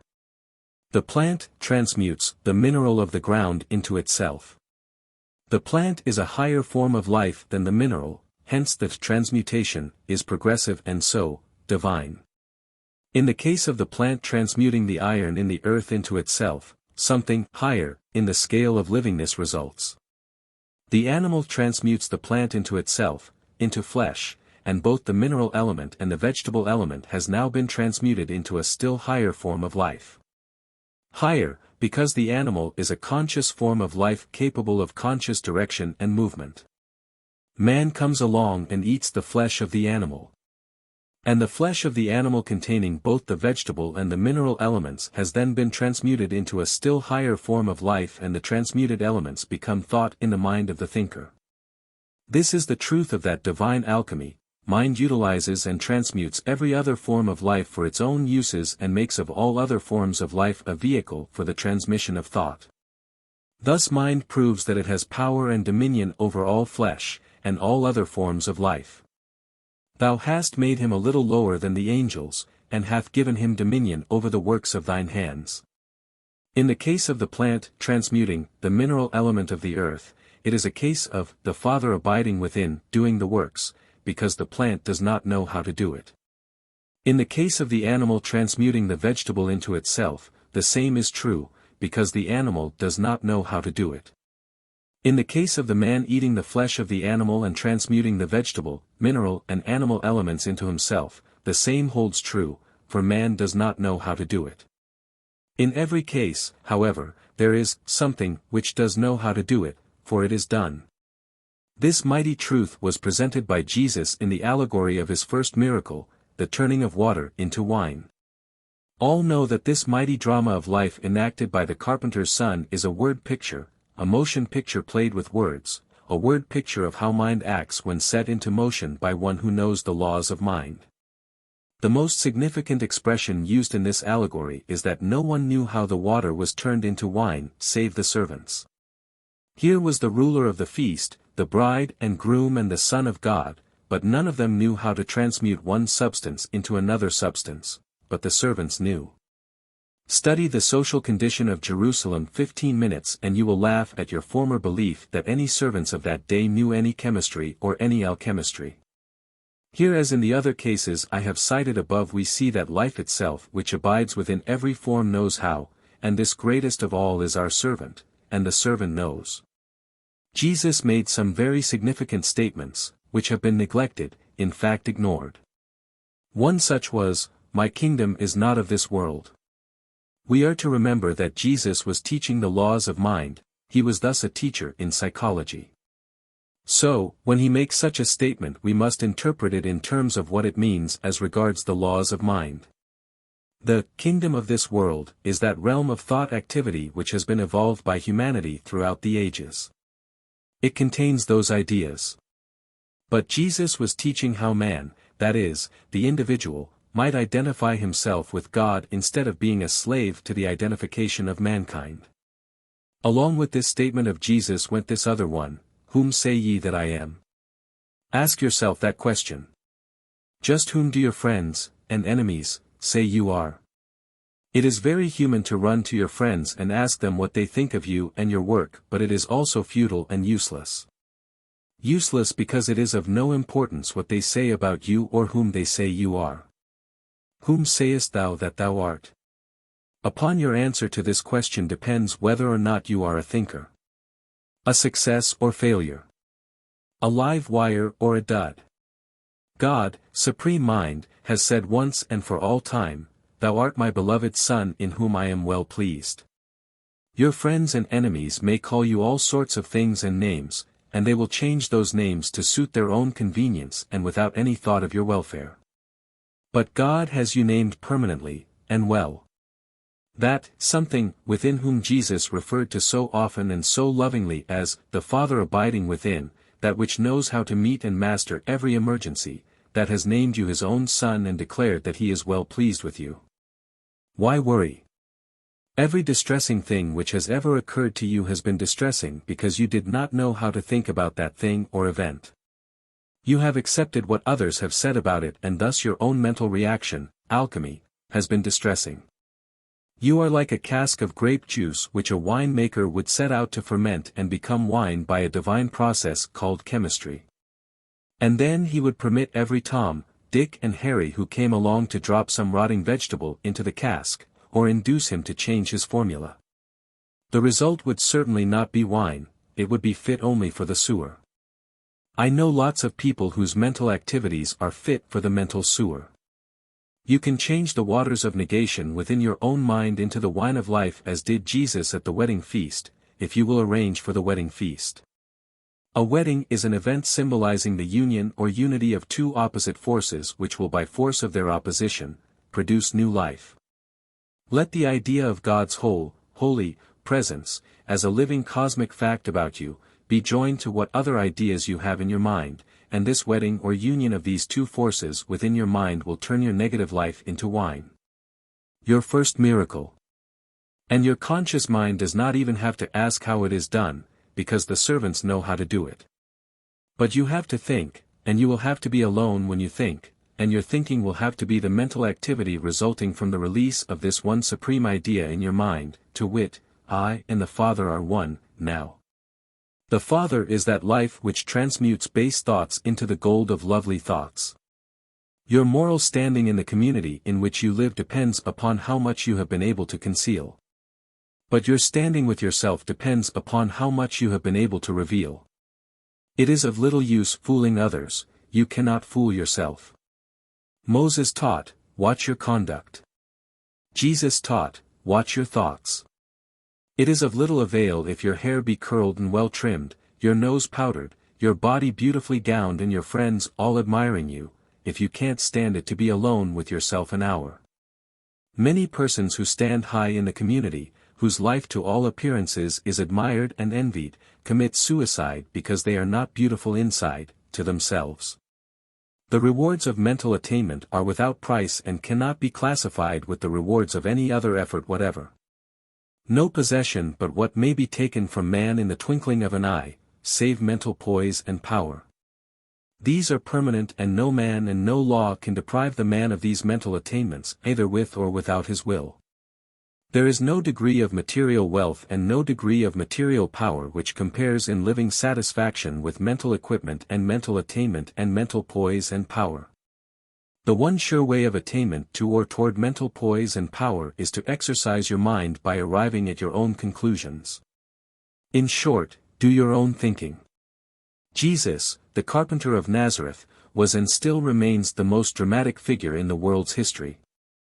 This is true because of the fact that he dealt with ideas and ideas are permanent parts of the universe. His mind, like your mind and my mind, consisted of a state of consciousness with a mental center of gravity, or one supreme dominant idea around which all other ideas functioned. A person's mind might be illustrated by thinking of a comet. A comet has a head which determines its orbit.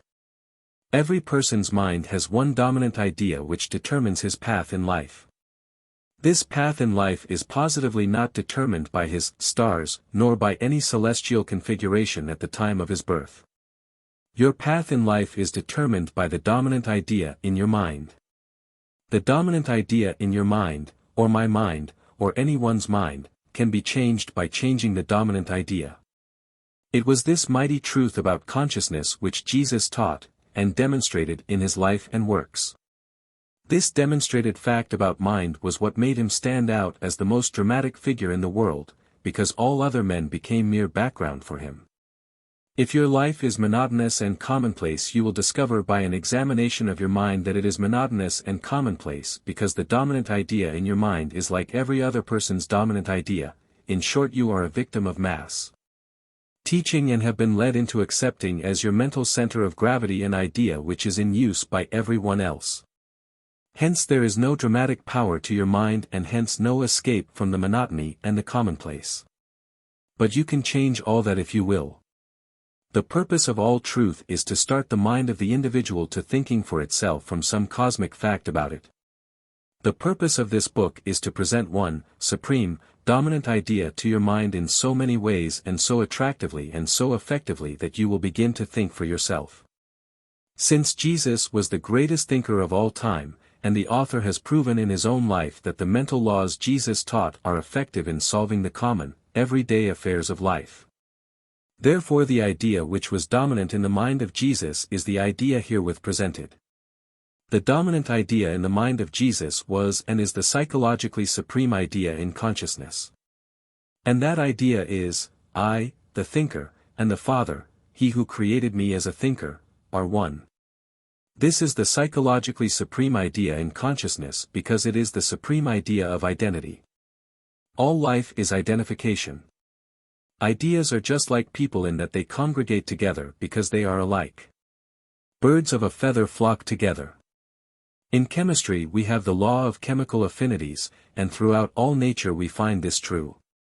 Hence if your dominant idea is the psychologically supreme idea of identification with God, then the same thoughts which constituted the consciousness of Jesus will congregate in your mind and you will have that mind which was also in Christ. Jesus, remembering always that it was the presence of this dominant idea of identification with the Father within which made of the carpenter the Christ of God. And he promised that if we held these ideas in our minds we could do the works that he did and greater works than these. You have never dared to think of God's actual presence within you, have you?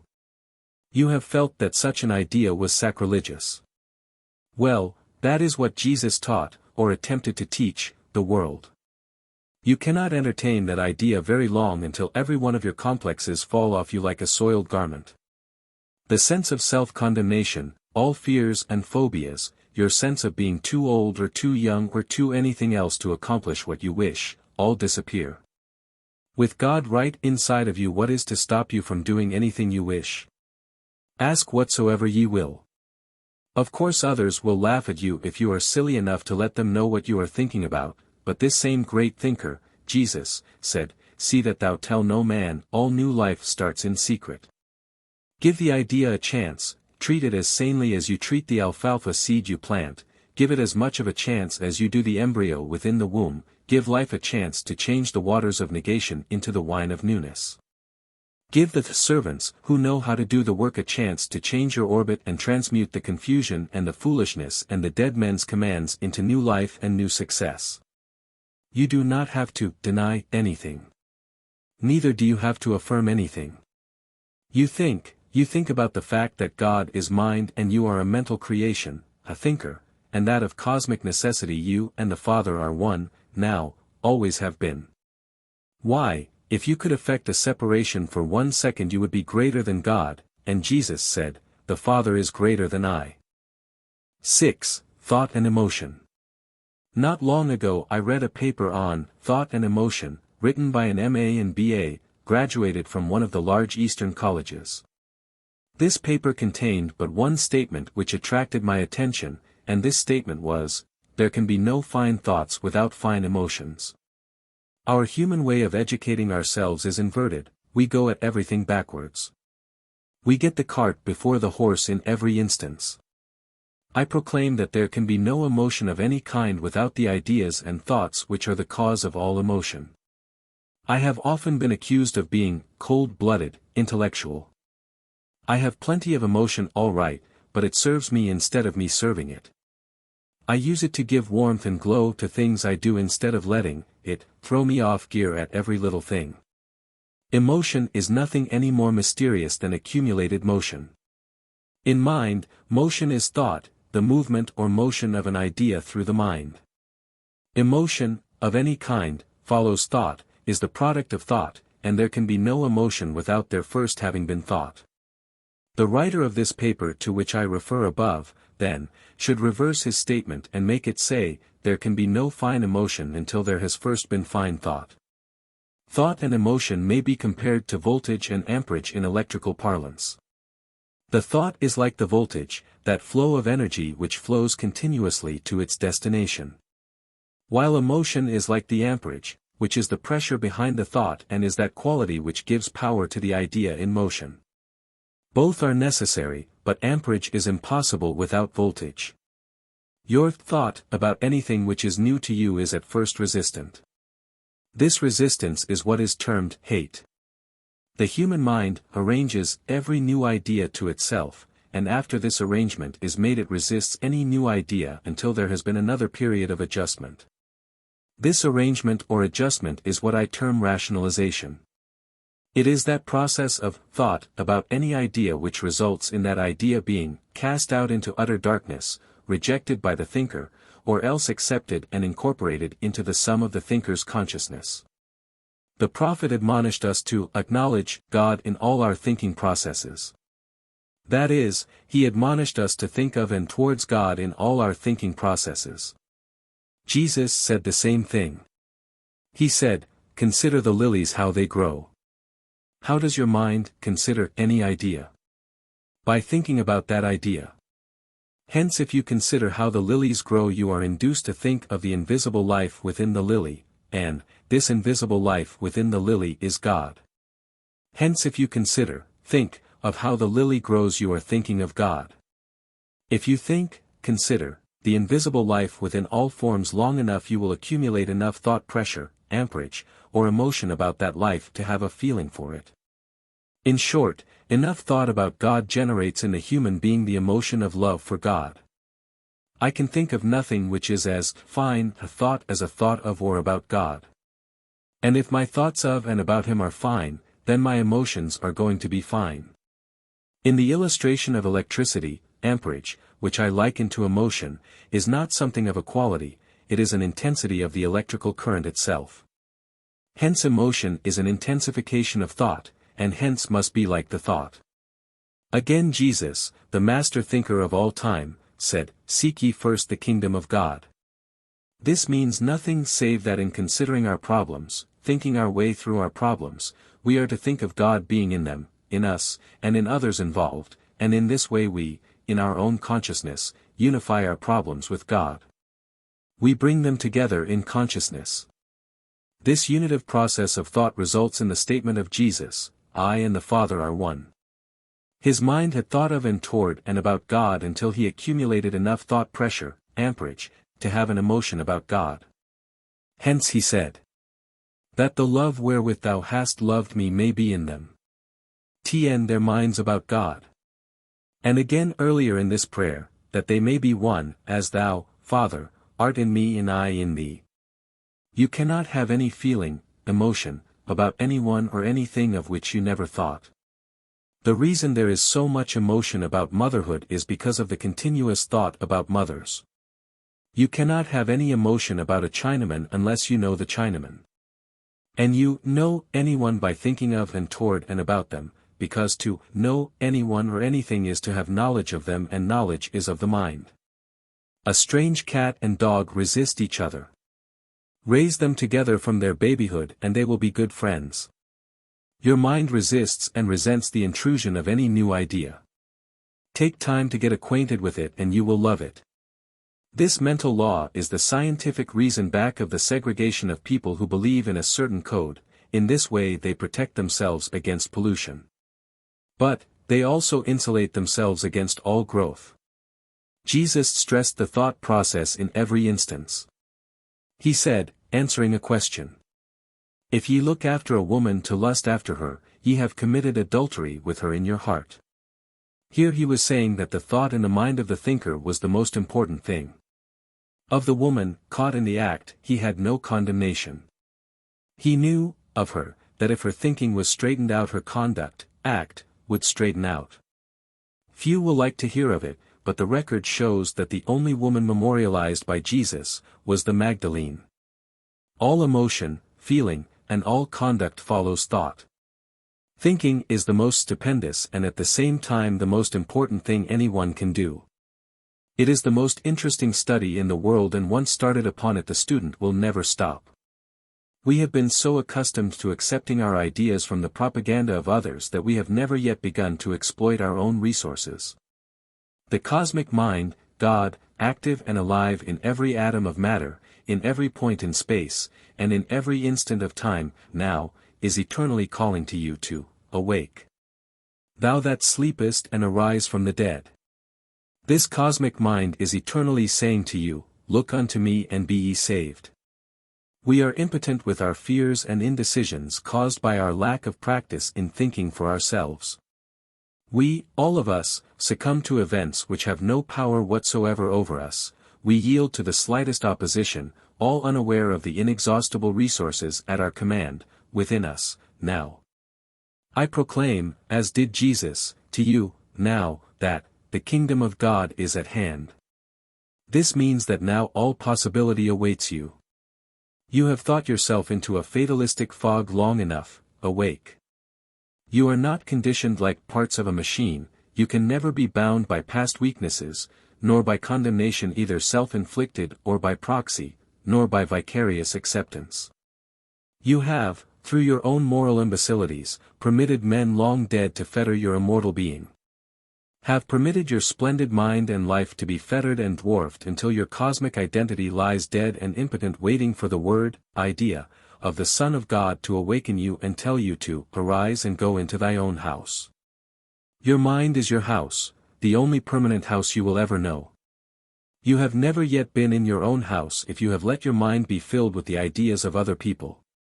You build your house, temple, without sound of hammer by thinking your own thoughts, arriving at your own conclusions. You have never yet called upon the reserves of cosmic strength within you. Disease, poverty, so-called sin, evil companions, bad habits, nor fear of the future shall ever hurt or abrogate the cosmic power of sonship planted in your being from the beginning. Awake, arise, and move fearlessly into the accomplishment your heart desires, for the light of truth regarding who and what you are shall light your mind and release you from the prison house of fear and incompetency into which tradition has cast you. Awake, shake off the hypnotic spell of disease and death. Look about you, think, stand forth, free, unfettered, unbound, triumphant, glorious, splendid, a brother to Jesus who became the Christ, who, coming from the hills of Galilee a carpenter's son, became by virtue of his thought process, your Savior. Wayshower and exemplar. By constant thought of, toward, and about the indwelling life in all men, he so identified himself with that life served him as a servant. He said, and I repeat, nothing shall by any means hurt you. There is no hurting power save ignorance. Nothing has any power over you unless your own mind gives it a name and then ascribes power to it. Jesus before Pilate was a word picture of the undefeatable quality of that mind which was cosmically identified with the one, supreme, unhurt and unhurtable life which flows like a mighty river through every living creature, and which flows unpolluted and pure as a crystal stream, through you now, this minute. Prayer, denial, affirmation accomplish so little because the stream of life is greater than I, but your own mind can tune into it and participate in its purification and illumination. The individual cannot change the cosmic law, through prayer or otherwise, but, the individual as such can get into the cosmic stream of life. If I sit in a dark cellar and deny that it is dark, I am training my mind for the insane asylum. Or if I sit there and affirm that it is light, the same result will follow. But, if my mind mentally sees that the sun is shining outside, and this seeing results in my getting up and going out into the sunshine, I am in the light. It is something I do, first by thinking about, of and toward, then something I do physically. Man's fears are all formed from his lack of understanding of the cosmic phenomena which environs him. To listen less to what men have to say and ponder more the mystery and wonder of the life we see all about us, brings us in thought toward that indwelling life and presence which is God. Consider the lilies, how they grow. It soon dawns upon the mind of the thinker thus engaged, that this indwelling life which causes all this objective phenomenon is greater than that which it thus forms. It is but a small step, mentally, then to see that the life which is within the thinker is greater than the thinker. This is all Jesus meant when he said, I of myself do nothing, the Father, abiding within, he doeth the works. It was this indwelling life and intelligence and power to which he ascribed all power. Hence when he stood before Pilate and Pilate was bullying him with the threat of his power, Jesus said, Thou hast no power over me. He knew that there was one supreme power within him which no Pilate could abrogate, turn aside, or nullify. Next time some person, event or thing stands before you bullying you into incompetency and helplessness with its threat or assumption of power, think. You yourself have ascribed power to that. Or you have let someone else ascribe power to it, and your mind has, without thought, accepted that decree. Think. Thou shalt decree a thing and it shall be established unto thee. Thou shalt decree, not someone else for you. Think, awake, arise and be yourself. Yourself. The most urgent need of the world today, as it was in Jesus' day, is for the individual to learn how to identify himself with the indwelling life. Once this identification is established, all social and moral laws are solved as far as that individual is concerned. The state will require no police force, no courts and no charitable organization to care for such a one, any more than it needed them for the Nazarene. Children may be just as easily taught this cosmic truth of themselves as they can be taught that they are children of Senator so-and-so, or that they are sickly, or that they are too poor, or that they are white or too black. The conscious power of Moses was the result of his constant thinking about this unity of this indwelling cosmic life. The conscious power of Jesus was the result of his constant thought of this divine, cosmic unity of himself and the Father. This constant thought of, about and toward this indwelling life and intelligence generates love for it. Hence this thinking process is the only way in which any individual can fulfill the first commandment. Thou shalt love the Lord, thy God, with all thy heart and with all thy strength. This love of God then is not something to be compelled by an outside force, it is something to be developed within the mind of the individual through thought. It is not, in and of itself, a social or moral act, it is a mental phenomenon of identification which takes place in the mind of the individual through a thought process. It becomes both social and moral after it is established. It is by this unitive process of thought within your own mind that your mind makes a contact with the cosmic mind. Contact of your mind with the mind of God strengthens your every human weakness. Contact of your mind with the mind of God through this mental process purifies your every human imperfection. It is this mental contact maintained, which makes you whole, holy. This is self-healing. This contact of your mind with the mind of God, is like the sun shining upon any polluted thing, the contact alone purifies. The sun does not deny or affirm, it touches, and lo! The miracle of cosmic power is made manifest. Man can think. Thought is the way of contact. Jesus said, I am the way. Showing us that the power of identification lay within our own minds and that this mental process was the way. Every time you think of this indwelling life and your own physical body in terms of peace and friendliness, you have made this cosmic contact. The sun of wholeness has touched the sore spot in you, and healing will result. The healing will be a result of the effort your own mind makes, because all healing is the release of something within yourself. You cannot get health from outside of you, it must be the result of the release, by your own mind, of the cosmic wholeness, which occupies every atom of matter, every point in space and every instant of time, which is now in any man's language. God has placed in your hands the power to achieve, the power to be, the power to health and completion and joy and ever-increasing abundance of every good thing. You cannot be forced or browbeaten into believing that God is within you. Moral observance will not establish it, it must be made rational to your conscious mind. There is no argument which can accomplish this, no book that can do. It is something which will automatically result from the observation of your own sensible mind of the indwelling life which your mind mentally sees must be the cause of what your eye sees. This is vision. Vision is the ability of the eye to see and the mind to correctly interpret what it sees. Consider the lilies how they grow. They grow and bear witness of the indwelling life which caused them to grow. That is thinking. It is an intelligent process within them because it requires intelligence to do it, hence the indwelling life is mind. If the indwelling life within your own body is mind, then your mind can contact it. Identity with this indwelling life instead of permitting others to identify you with disease, death, incompetency, failure, fear, is the work you are to do with your mind. It is the Father's business. It is now time for you to be about your Father's business. Arise. Shine. Awake thou that sleepest and arise from the dead. There is no mental opiate in this book. It is not intended as a narcotic to soothe your mind into greater inertness that I might exploit you.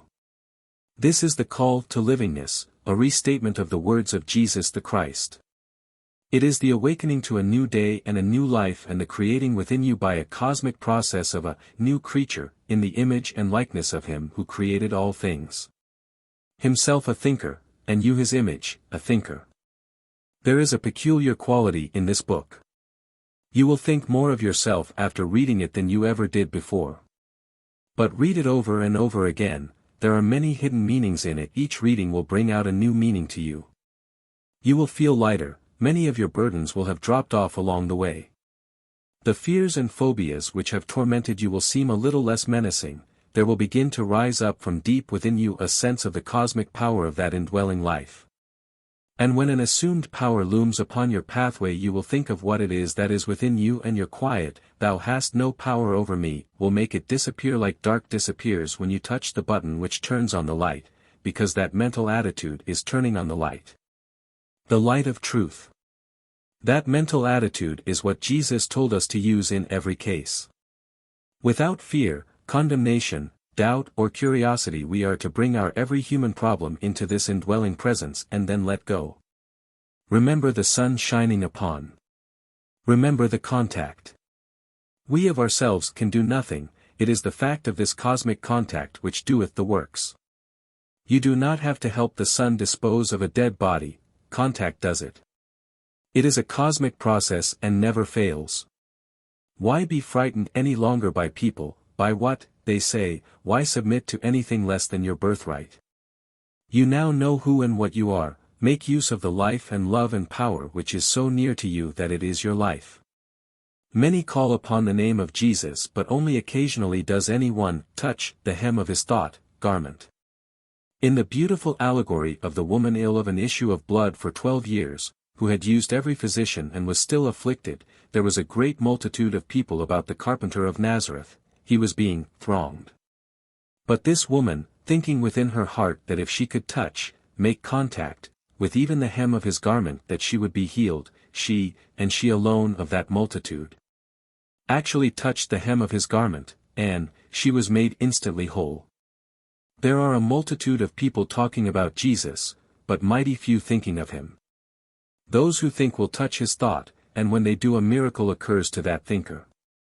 But, again I repeat and insist that this touching the garment of Jesus is not a social or moral act, but that it is a matter of identification of the individual mind through thinking of, toward and about the indwelling life within their own body and within the form of every other body. Jesus taught nothing save how to think by a cosmic law. Hitherto all men had thought according to a social and moral law. This was and is good, but it is not the truth which sets the individual free. This book was written by an individual to individuals. There is no intention of organizing a multitude of people. There is an intention, and a positive certainty that it will be done, to liberate an individual. One individual out of bondage is a greater work than organizing 10 million people. Thinking is not permitting others' ideas to flow through your brain. This is sorting ideas. You have been a mental sorter or an idea sorter up till now. Stop it at once. Become a thinker. Thinking is that action within your own mind which relates all the ideas which your mind touches, to the one, supreme, and central idea which you, yourself, have chosen as your mental center of gravity. There is but one idea available to mankind which has the psychological supremacy and power to attract all other ideas to itself. Jesus stated it thus, "And I, if I be lifted up, will draw all men unto me." These were his words. A commentator added, by what manner he should meet death. The one, supreme, psychological powerful idea which, if lifted up in your mind, exalted in your mind as true of you, this one supreme idea is that you who think are one with he who created you. The Father and I are one. To relate all other ideas to this idea, is thinking. 7. The master idea which released in the mind results in wholeness and healing. Thy kingdom come on earth as it is in heaven. I am not advocating that you think of, about, and toward this indwelling presence of life and neglect to look out at the physical universe.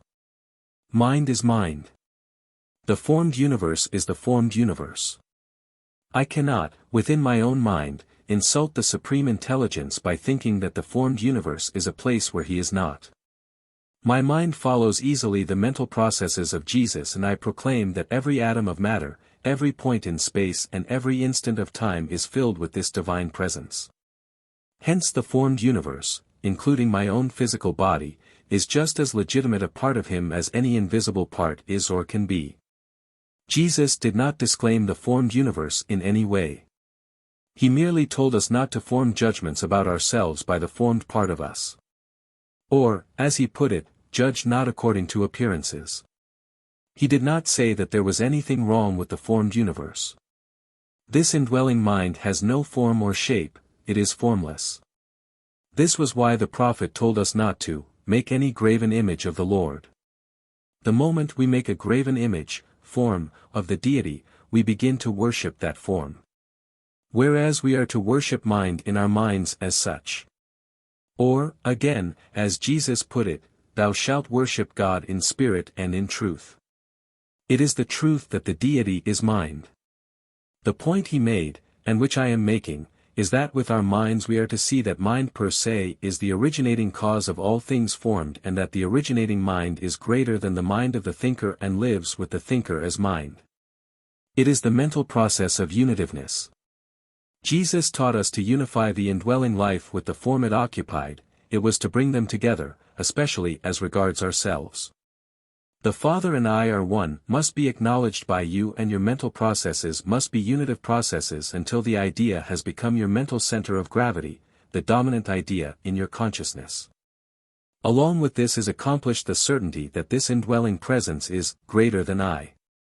It is human and hence limited to think in extremes, to think of good and then to think of evil as something which opposes good, but, according to Jesus, the master mind, we are to unite the undesirable, evil, with the desirable, good. He said, be not overcome with evil, but overcome evil with good. We are not to be overcome with our appearance of limitation in the formed universe, but we are to overcome our limitations with the knowledge that mind is master of form. Any action which unites any two extremes is an act of mastery in the mind of the thinker. Any act which separates into two opposing extremes is an act of limitation. Any mental act of your mind which unites the appearance of disease in your body with the idea of the immediate presence of the cosmic wholeness and does this without mental comment, is the mental act of a master thinker, and results in healing. Any act of your mind which unites the appearance of poverty with the idea of the immediate presence of the cosmic substance is an act which releases the cosmic power which will produce abundance. It is an act of unitiveness. It is an act of your mind which produces the kingdom on earth as it is in the heaven of your consciousness.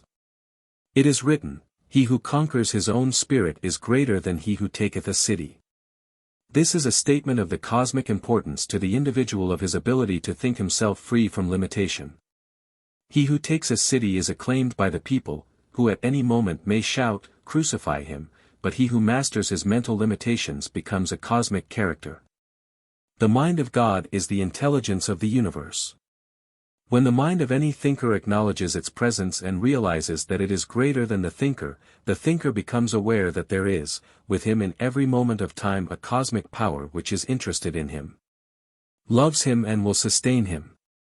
The non-thinker ascribes supreme power to disease, moral precept, tradition, age, what they say, but the thinker ascribes supreme power to this indwelling intelligence which he knows is the life within his own physical body, hence omnipresent. It is always immediate both in its power and presence. We do not have to go anywhere to get to it, we do not have to see anyone to invoke it, it is just where we are, regardless of where we are, or who we are.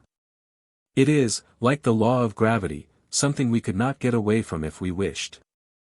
The thinker acknowledges, as did Jesus, that, the Father is greater than I. This mental practice builds up a supreme confidence in the mind of the thinker and results in the thinker being no longer afraid of anything or anyone. He can say to all limiting appearances, thou hast no power over me. Why? Because your mind has ascribed power to the indwelling presence which your mind knows to be the universal, one, supreme mind of God. All teachings which tend to lead persons to think that they must cease from every natural practice of the physical body, lead to a greater separation in their minds than existed before they undertook their studies.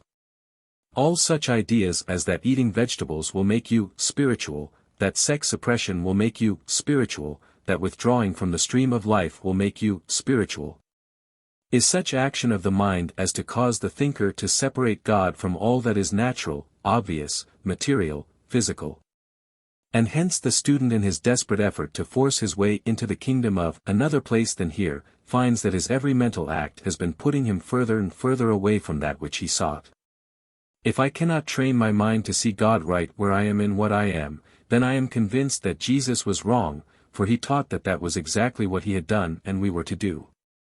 Thy kingdom come on earth as it is in heaven must mean something. If it does not mean that we are to think of the unity of mind and the forms mind creates and think of them in terms of being one here and now, then I cannot understand the words. Jesus proclaimed this, the Father and I are one, and, who hath seen me hath seen the Father. If this is not a declaration of the unity of God and man on earth, then we might as well stop studying the man or character or teachings of Jesus. There are many fine characters in the world, there are many splendid trends of thought, there are many worthy and excellent ideas extant, but no one will dare deny that the most splendid, the finest, the most excellent identification one could possibly make is identification with God. When one understands the laws of mind, and understands that God is mind, arid that they, as a thinking being are an expression of that mind, they see that it is just as easy to identify oneself with God as it is to identify yourself with the Boy Scouts. Just as easy to identify yourself with God as it is with the Masonic order. God, as omnipresent mind, is much nearer to you than any of the organizations mentioned. God, as infinite intelligence, occupies every cell of your body as a cosmic fact of your being. It will not come and abide there if you obey some man-made mandate, it is there already, not because of something someone does for you but in spite of anything anyone can do to you. Jesus did not attain to the title of the Christ because of the help or cooperation of any man or group of men, he did it in spite of all the powers in command at that time could do to prevent it.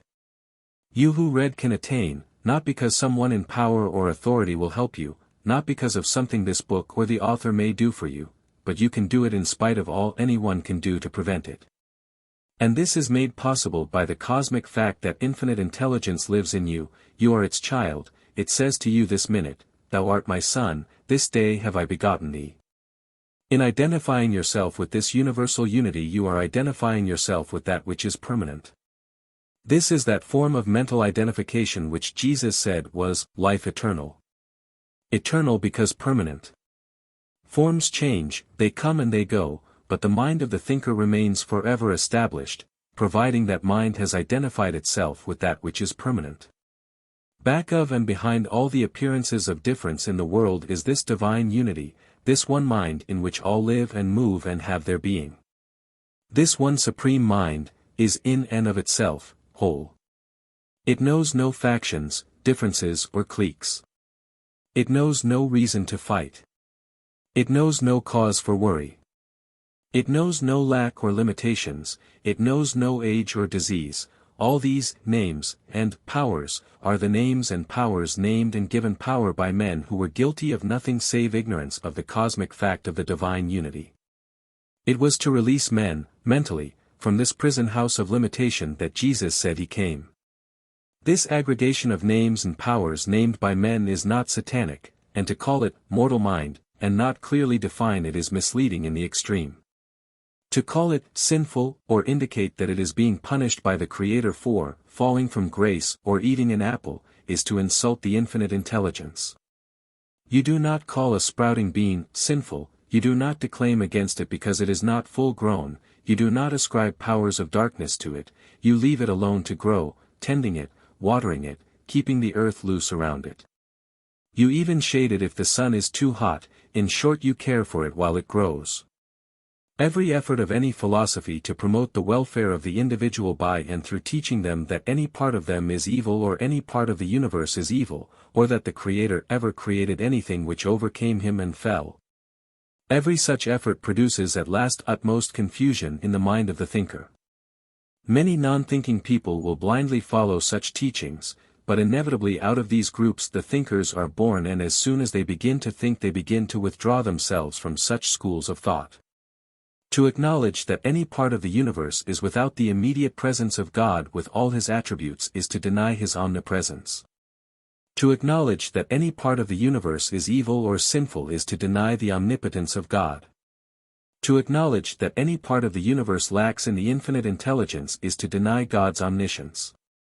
The apparent degrees of life must be seen with the mental eye of the thinker as differentiation of the one, supreme, all-powerful mind of God.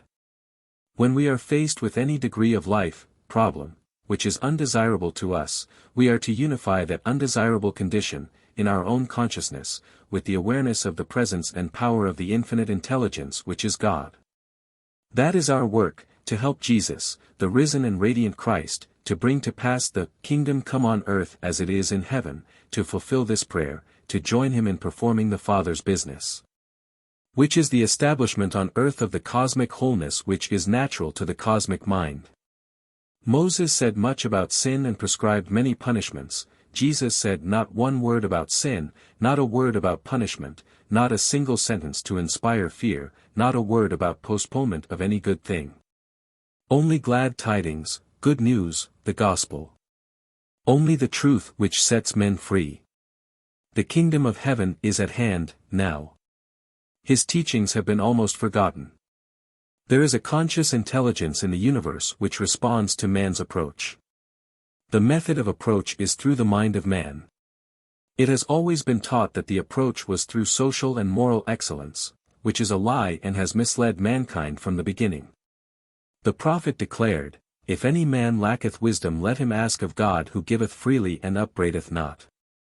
It has always been known that this universal mind was approachable by man and that the approach was easy, gentle, peaceful, and that the rewards of this approach were without limit.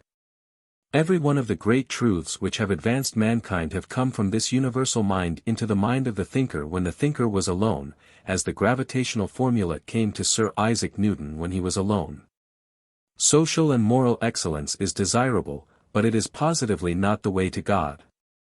The way to God is just as Jesus said it was, through the power of the thinker's mind to identify itself with the one supreme, universal mind which is God. General principles prevail in the cosmos as they do in business, and detail merely indicates the general principle involved. It is a general principle that Jesus taught. Man in his strivings after heaven by and through social and moral conduct gets his eyes so glued to detail that he loses sight entirely of the general principle. Every time I have ever accomplished anything worth while for another, the minds of those who hear of it are not concerned with the phenomenon itself, or with the increase in livingness of the person thus helped. But they immediately begin to want to know the detail of my personal life. Just as the hecklers of Jesus at the time blind Bartimaeus was healed cared nothing about the miracle of the phenomenon, they cared absolutely nothing about the good news that blind Bartimaeus could see, they only wanted to know the intimate details of Jesus. Of his family, where he was born, where raised, who his teacher was, etc. Etc., ad lib and ad nauseam. The reason for this is that those who inquire are seeking something to accuse him of. The social and moral teachings have laid such stress on sin and misconduct, have held sin so persistently before the mental eyes of the world, that the first thing they think of is to get something for which they can accuse someone. To catch them in the fact that the person has spent a lifetime, alone, in self-forgetting effort, in dark and terrible nights of doubt, in days of hunger and despair to attain to the power to help, that does not interest them at all. And yet these who act this way are only victims of the system they uphold. They are guilty of nothing save ignorance of the truth. To the individual who wishes to be free from the inhibitions and fears and phobias which enclose him on every side like the walls of a prison, I proclaim that nothing is necessary to make one free save to follow the mental processes Jesus taught, and this will release within your own mind that action of the cosmic mind which he called the Spirit of Truth, and of which he said would lead you into all truth. The first mental operation must be to think about the cosmic phenomena until your own mind sees in a perfectly natural and rational manner the obviousness of the presence of intelligent life in every form you behold. This is the first thing to do. Next, it is necessary to think about this cosmic fact of life inherent in every form until your mind sees that it is true of you, the thinker. You must locate this cosmic life within yourself. Next, you must divorce this mental process from all social or moral law in order that your mind may not be afraid to think free. Next, you must begin to join this indwelling, living and infinitely intelligent presence with what you see in form. The persistent effort to unify the life which is invisible yet perfectly obvious, with the form it occupies is an action of union which results in the bringing of the kingdom of heaven into manifestation on earth. Your mind must rationalize about this matter until your mind is established in a certainty that this indwelling life is greater than you, the thinker, then to this indwelling life you must ascribe supreme power. Nothing in the formed universe is equal to its power, and it is your parent, and loves you. Longfellow wrote, "An enlightened mind is not hoodwinked. It is not shut up in a gloomy prison till it thinks the walls of its own dungeon the limits of the universe, and the reach of its own chain the outer verge of intelligence." Arnold Bennett said, "The manner in which one single ray of light, one single precious hint, will clarify and energize the whole mental life of him who receives it, is among the most wonderful and heavenly of intellectual phenomena." Jesus said, "I am the light of the world. Ye are the light of the world." At no time did he claim anything in the way of possession which he did not recognize as being common to all. Anything which Jesus did or claimed as being true of himself he claimed as being equally possible and equally true of you, I mean who are now reading this sentence. The operations of mind are ridiculously simple once they are understood, and there is no mystery to these operations. If you release an idea in your mind, that idea will begin to function in the sum of your consciousness just like a yeast cake functions in a pan of bread dough. It begins to stir things up. It acts like a leaven, thus Jesus said. The kingdom of heaven is like unto a yeast cake which a woman puts into 3 measures of meal. So, if you release in your mind the idea that God is mind, and am a mental creation of that mind, and that mind is a conscious intelligence pervading and occupying all space, and it is approachable by my mind in terms of understanding and simplicity, if you release this idea in your mind and then do not let others tear it out, you have the yeast in the dough. Then, if you begin to consciously relate all your ideas to this idea, that is thinking, you have become a thinker. The eternal truths of life have no reason for being anything different than what they are, they offer no apology, and they waste no time in explaining themselves. They announce themselves by being. Hence the eternal verity of continuous life merely announces itself by always being alive. It makes no difference to it what you think about it or believe about it, it is.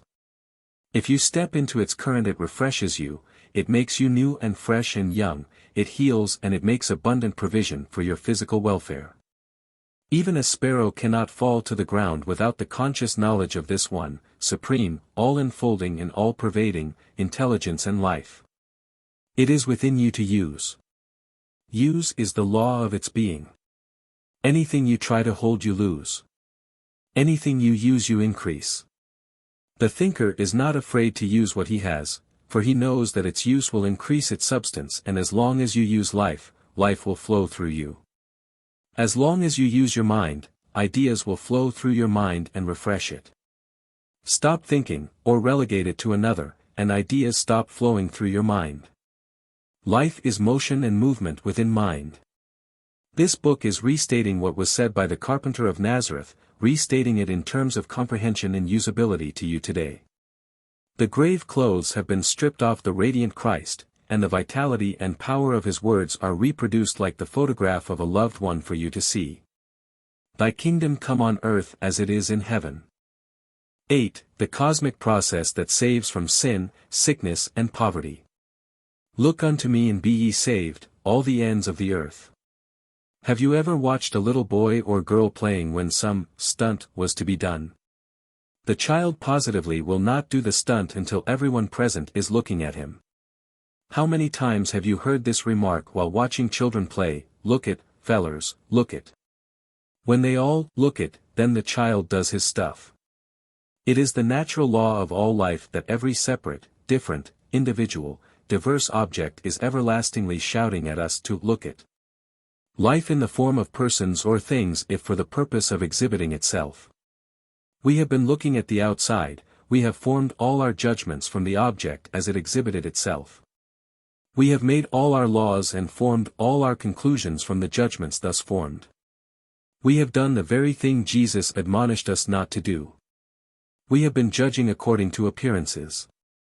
Jesus did not say that there was anything wrong with the appearance, he said not to form any judgment according to them. He told us that there was another side to them. And, to form our judgment according to this other side was right, righteous, judgment. The prophet when he wrote, "Look unto me and be ye saved, all the ends of the earth," was saying exactly the same thing.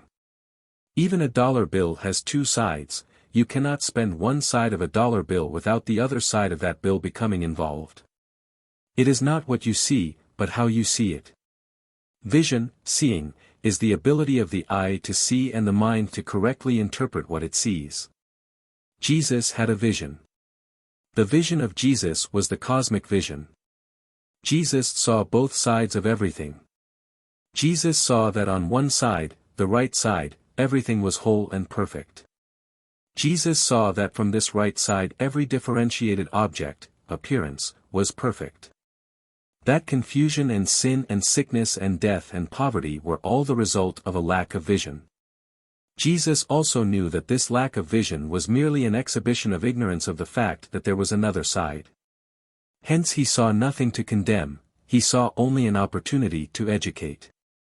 To every man and woman who has been taught to look for faults, in anyone or anything, I say unto you, stop at this instant. Heed the invitation of the deity, who, occupying every atom of matter, every point in space and every instant of time as the one supreme intelligence which knows that there is no law save the law of order, is insistently and continuously saying to you, look unto me and be ye saved, all the ends of the earth. When you look at a rose, how do you look? What part of your mind is involved in this looking? Just that part which records an object. Well, in 10 minutes you can train your mind to look at the same rose and mentally see the cosmic beauty and life which is its other side. Having seen the two sides of this one rose for one instant of time proves to your mind that you can do the same thing with an individual. Try it. Don't argue. Everyone has the mental capacity to see this other side, and, at times does it. And it is at such times that they are most happy, and successful. When your 6-year-old child does something which shows that he does not understand the social laws, you do not condemn him and start for the city hall for a policeman. Nor write a letter to your congressman asking that a law be passed against such conduct. Your mind for the moment sees the other side, for the moment you form a righteous judgment. You know the child will grow in understanding. And it does, look unto me and be ye saved.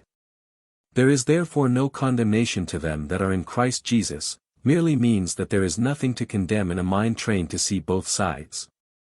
For that is the mind of Christ Jesus, the mind which understands the cosmic process. This turning of the mind toward the other side is what has been written into our theology as repentance, which means to turn away from. It is what has been written into our theology as religious experience, and as salvation. It is that conscious effort of the thinker to understand himself and his environment. This repentance restricted to moral observances will not enlighten the mind of the thinker. When used in that manner it is helpful both to the individual and to society at large, but, it does not make the individual free, it is not the truth which makes you free. If your mind can grasp this formula, you have grasped the most significant truth there is, to wit, the creative principle of life. God creates by contemplation. Contemplation is the mental act which sets in motion cosmic energies which ultimate in the objectification of that which the mind saw when in contemplation. Here is the sum total of all there is to the visualization of metaphysics. Metaphysics and psychology per se, however, do not seem to understand the mighty truth Jesus set forth as to the difference between primary and secondary causation. Who do you suppose knows most about what is best for you, God, who created you, for a purpose, or your friends, or your mama, or your papa, or yourself? Answer that one before you read another line. As long as you use this power of contemplation, this mighty creative law of the cosmos to visualize yourself into the possession of an automobile, husband, wife, job or increase in salary. You are using secondary causation, your mind is acting upon formed objects. Every formed object has a creator and your mind is faced with the stupendous task of making all these elements obey your will. It works for strong-willed persons with a one-track mind. But the train of causation which follows such ownership more often than not brings with it events which are too big a price to pay for anything in the world. Jesus said that to train your mind to mentally see this other side in everyone and everything was seeking the kingdom of heaven, and he promised that once your mind was thus trained, all these things, objects, would be added unto you. I have proven this law. I am not writing some words I found in a pamphlet somewhere, I am writing down my own living experiences. For this cause this book comes forth. In this book I bear witness to the truth. What is truth? It is nothing until your mind experiences it. That is why Jesus did not argue with Pilate. It is useless. There is an impassable gulf between the mind of one who understands and the mind of one who does not understand. Even one rising from the dead does not convince the mind which is not trained to see in and of itself. Here again is the stark fact that the individual, you, are the most important thing in this universe. It is useless to train the multitude in moral and social science and neglect the instruction of the individual in cosmic science. Enforcing social and moral laws against human conduct and neglecting to instruct the individual in the truth, is cleaning the outside of the platter and neglecting the more weighty matters. You cannot clean the platter from the outside, this can be done only by the individual who owns the platter. And it must be done from within. Hegel, in his Introduction to Logic, says that we secretly perceive toward an object before thinking it. Hegel was merely restating what Jesus said, but in different terms. If we begin to train the mind of a child in any avocation, when they are grown their minds begin to think toward and about that avocation. If we begin today to make a conscious effort to mentally see the cosmic fact, other side, of things and people and events, it will not be long before this other side becomes the dominant idea in our mental operations. It will become our mental center of gravity, and because it is our minds consciously touching the cosmic mind, this cosmic mind in which inheres all power will begin to draw with an irresistible power and beauty all our other thoughts into itself. When this once occurs as the result of a conscious effort of our minds, we get such a renewal as to almost dazzle us. Many people have this, but it is the result of unconscious causes and they experience it merely as an amazing and beautiful religious experience. They struggle all the rest of their lives to reproduce the experience, but are unable to do so. It can be reproduced at will by one who has trained his mind according to the mental formula of Jesus, the carpenter's boy, who became the Christ by the use of the same mental law. The desire in the heart of every one for beauty and power and living the joyous life, is the outpushing of the cosmic presence which is their other side. God is nigh unto them that call upon him. When I judge according to appearances. When I permit the conduct of others to become the dominant idea in my mind, when I consciously make of other people's conduct my mental center of gravity, then I fall into condemnation. This is the only fall of man there ever was. Have you ever stopped to think when you are condemning someone how unconscious they are of your condemnation? Even after you have spread the scandal and let your mental poison drip its vitriolic content all over the landscape. When those to whom you have carried the tale get home and the events of the day begin to resolve themselves in their minds, they think less of you and none the less of your victim. They and your victim are all unconscious of the hell you have created for yourself. In such matters we are not dealing in social or moral science, we are dealing with the mind, and, the tragedy of it, with our own minds. There is absolutely no escape from hell save by the use of those mental faculties within your own mind which will, if used as Jesus taught you to use them, enable you to see the other side. All the hell or heaven you will ever find here or hereafter will be that hell or that heaven which you create in your own mind by the use of your mental faculties. Look unto me and be ye saved, all the ends of the earth. Seek ye first the kingdom of God and his righteousness, and all these things shall be added unto you. You will never find happiness by trying to make others bring forth your ideal, you will have to bring that forth out of your own being. Just as God created his world out of himself. You might just as well be told now as to flounder any longer in darkness, life is not outside of you. Life is within you.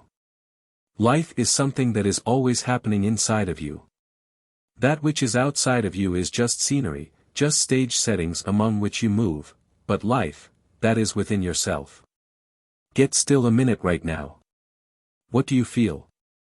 At first, until the motion of your mind is quieted, you will feel the noise of things outside of you, the baby crying, the automobile horn honking.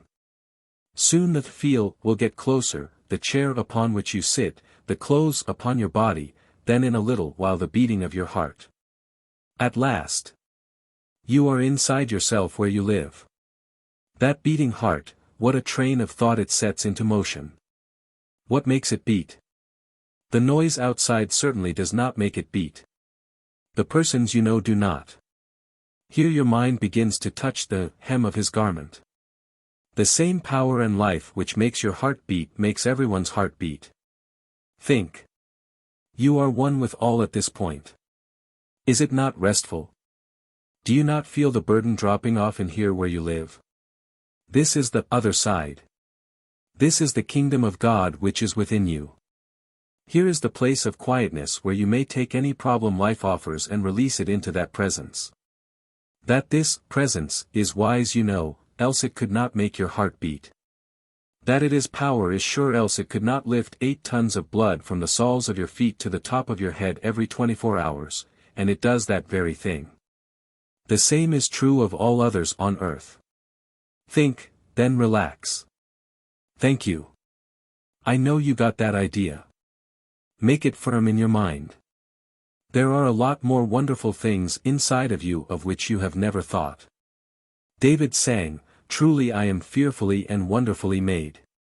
He was, and so are you. From a single cell of protoplasm you have evolved until inside of you now there are 500 muscles. 32 pounds of blood. No stream is as full of life as your bloodstream. Your heart is beating approximately 72 times every 60 seconds, 100,800 times per day. 36 million times per year. How old are you? Stop here and get a pencil and see what God hath done for you since you were born.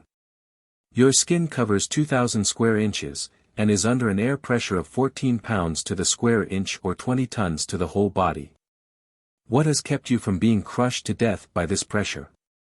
Surely that which lives within you is wise and powerful. That is your other side. The perspiration tubes in your skin number 3,500 to the square inch, each being about 1/4 of an inch long, or about 40 miles. Your body is self-regulating as to heat and cold. The temperature in an Eskimo who lives in the Arctic and a native of the equator is the same. Do you wonder that David sang his song? Your body has self-acting chemical laboratories. Your eye has its lens, dry plate, dark curtain, is self-focusing, self-loading, self-developing and takes billions of pictures every day in colors and enlarges them to life size. Yes, you are fearfully and wonderfully made, and there is something within which lives there, and that is your other side. You, the me of you, is what exhibits itself, the other side is God. What is true of you inside is true of everyone else. And is true of everything else.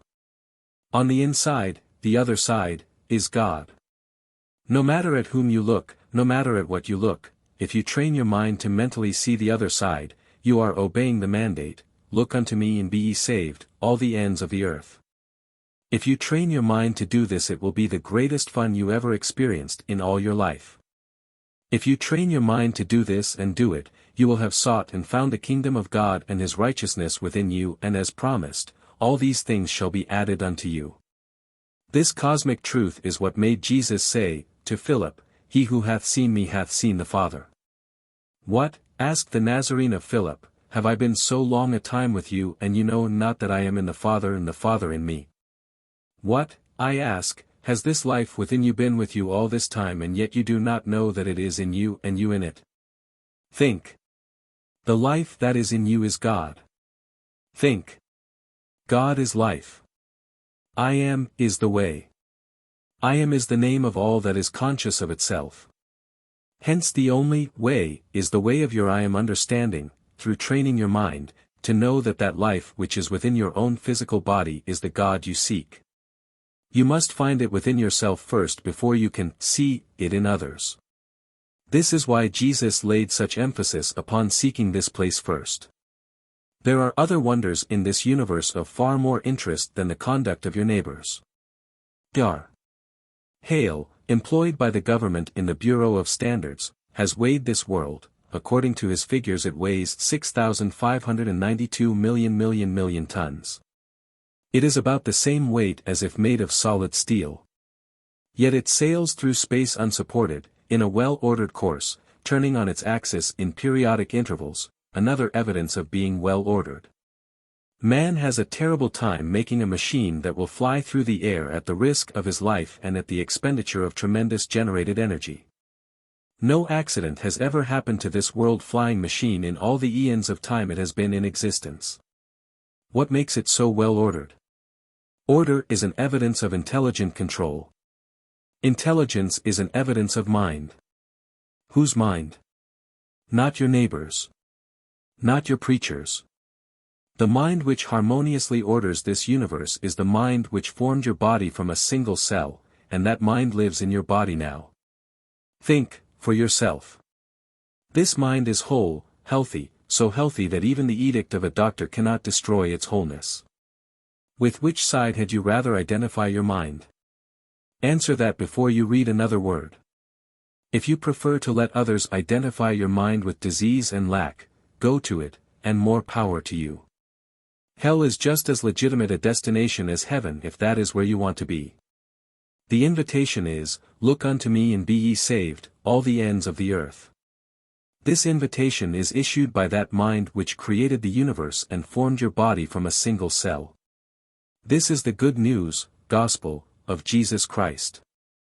Read the first verse of each of the 4 Gospels and then compare them and you get the key to the whole story. At first Jesus is not called the Son of God, his history is accurately traced back to Abraham. Next comes the beginning of the good news, gospel, of the carpenter, the Son of God. This book, the gospel, is the messenger which is sent before your face. Next comes the report of a scientist who has traced all the movements of mind and explains it. This writer had perfect understanding, because he had experimented within his own mind. Next, and last, the secret comes out, in the beginning was the Word. A word is a sound symbolizing an idea. So you first having your genealogy traced back to your physical ancestors begin to get interested in the good news.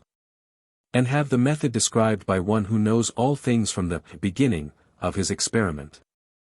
Then you are told plainly, it starts with an idea in your mind. Surely you are fearfully and wonderfully made. Look unto me and be ye saved, all the ends of the earth. Train your mind to see both the appearance and at the same instant of time see the other side and you are well along upon the path. 9. The unitive idea which results in demonstrations, faith, resurrection. Thy kingdom come, on earth as it is in heaven. This is a word picture of a mental attitude. It is a movement of an idea in the mind of the thinker. If you ask a man his ideal of a woman he will first describe her height, weight, coloring, eyes, hair, etc., then he will give a rather indefinite description of her mental qualities. About the size and shape he is very definite and his description is so accurate that your mind is able to grasp and almost see the woman standing before you. The first description of the ideal woman is the appearance of the woman. The second, an indefinite, description of her virtues is the other side of her, the inside of her, and, the most important side of her. It is the side with which the man will have to live if she marries him. A mind which can see, from a word description, an idea, is a trained mind, because most people cannot mentally see an idea regardless of how well it is described. It does not require any training of the mind to see an object, a form, but it requires both imagination and desire to be able to see, mentally, the power of an idea. Jesus taught exclusively how to see and use an idea. He presented but one idea. That idea was the cosmic fact of the unity of the Creator with all that was created. The Father and I are one.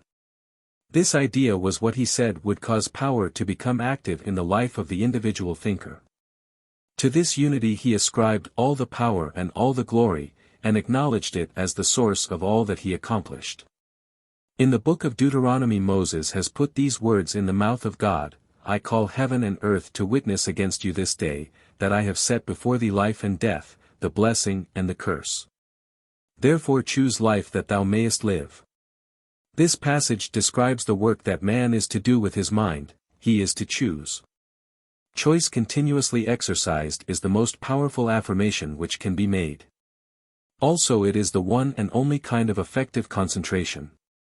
In the passage from the prayer of the Master previously quoted, we see these two sides brought together. Here is the supreme choice man can make. This supreme choice which brings two opposing ideas together in consciousness is the unity which Jesus stressed. The Father and I are one. The unawakened man consciousness chooses as between good and evil, and sets himself to fight the one he does not choose.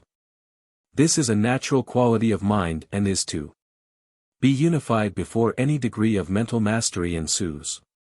In the statement of Moses, he is calling upon his people to choose the good and eschew the evil, to choose the blessing and eschew the curse. Moses still saw a lot of things to fight.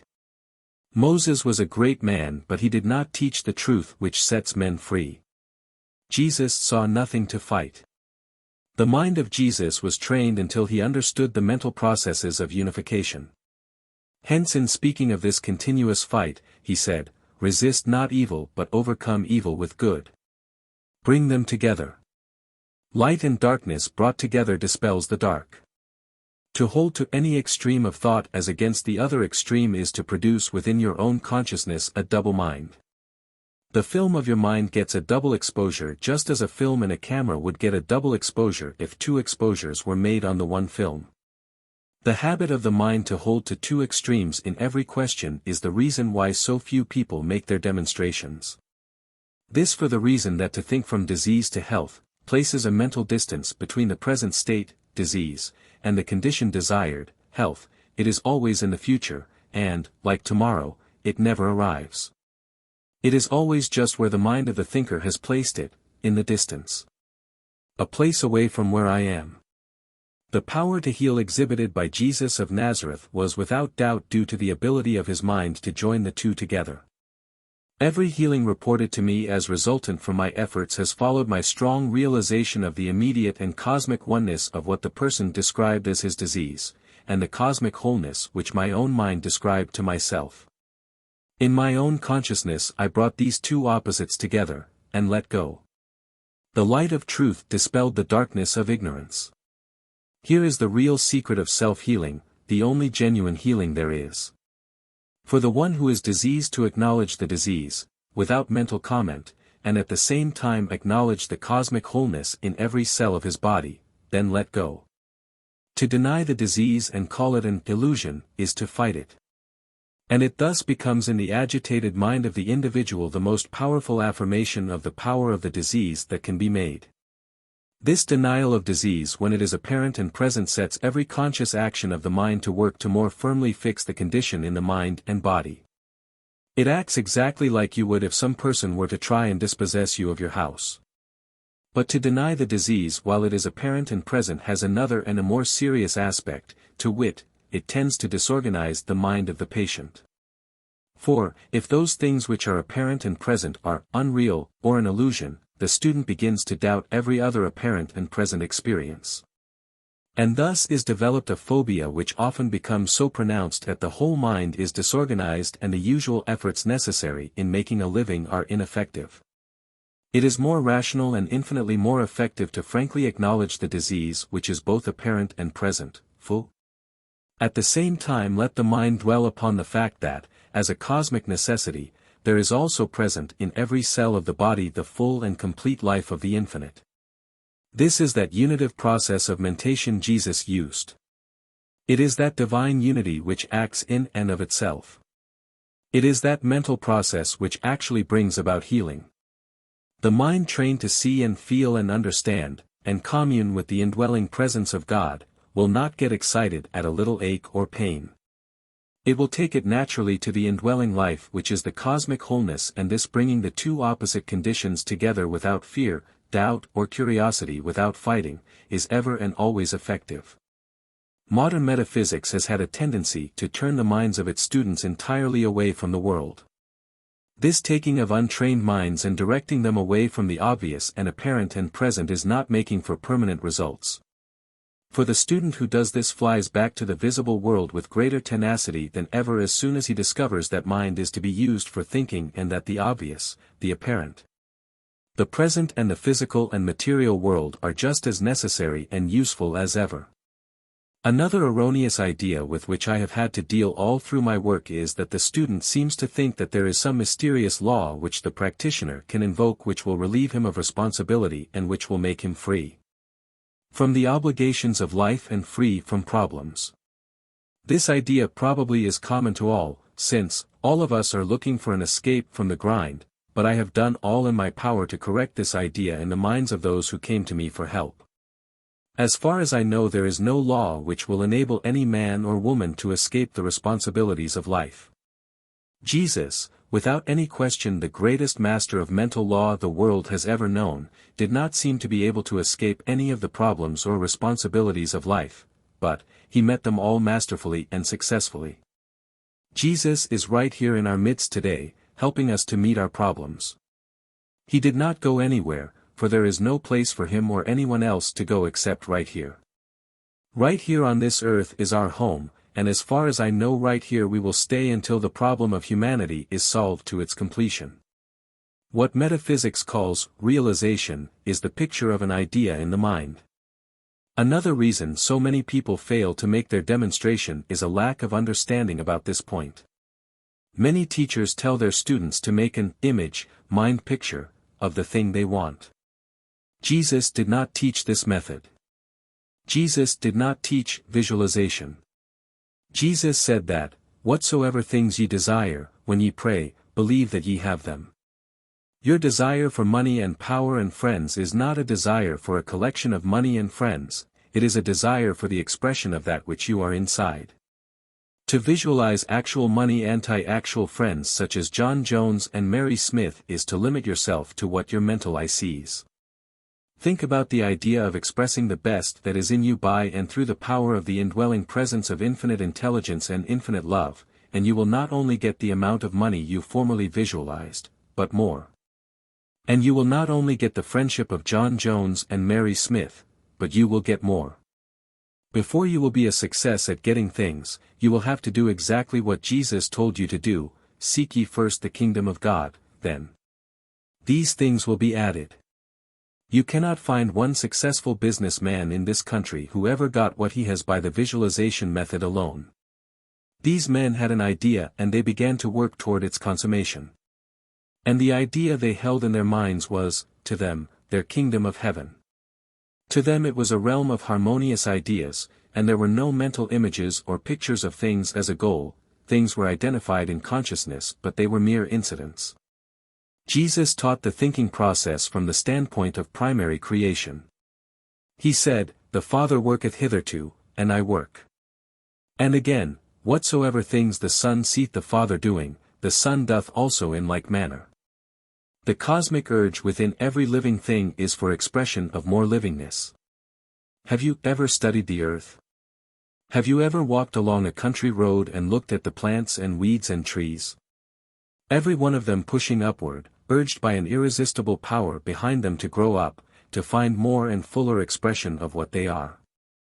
No two alike, no two with the same color flower, no two with the same odor, limitless differentiation, but all rooted in the same soil, getting their life from the same source, and growing in the same direction, up. Every living thing seems to be crying out, "Give me more of life. Give me room to grow." There has never been a life that was not reaching out for more life, more beauty, more peace, more room in which to grow. You may despise the weed, and dislike the fruit of the tree, you may disapprove the conduct of your neighbor, but it is of no use. The cry that is in them is in you, and every action of your life has been this cry for more room, more life, and in this is the common tie that binds us all together, for all life is one. This is why Jesus prayed, Our Father. He was addressing the life which he knew to be common in all and to all. That is why the prophet wrote, The stones of the field shall be in league with thee. He, too, saw this one life running through all nature and binding all together in one universal, throbbing, vital, life and wholeness. This wholeness is what is termed holy. Moses freeing the children of Israel, Jesus pleading with the men he knew, Alexander crying for more worlds to conquer, Columbus sailing uncharted seas, Christians suffering torture and death for the faith. Washington at Valley Forge, Lincoln freeing the slaves, Henry Ford building automobiles by the millions, political aspirants shouting themselves hoarse to be elected, the bank robber robbing a bank, the sneak thief snatching your purse. The drunkard, sodden and blear-eyed, all, my brother, are crying out for more life. Jesus had a mind so saturated with the consciousness of the oneness and universality of this life that he could not condemn anyone or anything, for he knew that this life was the Father within. No wonder he cried out from the cross, Father, forgive them, they know not what they do. Primary creation is an act of mind which liberates this life into fuller expression. No social or moral standard can exalt this life's expression in the individual as much as to teach the individual his relationship to it. Once this idea is firmly pictured in the mind of the individual, he becomes a different person. Every social or moral effort to suppress this life will fail. It can be wisely directed but never defeated. The greatest wisdom in directing this life is in letting it out through the individual. This was the gospel, good news, Jesus brought to mankind in its darkest hour. It is not safe to let it out through the individual unless that individual is mentally trained to understand what he is letting out. It is this life which is holy, whole. It is mysterious and lovely regardless of where you find it. Planted deep in the human heart is a great reverence for this life, for deep within the heart of everyone is a point of identification with it, and each knows that it is God.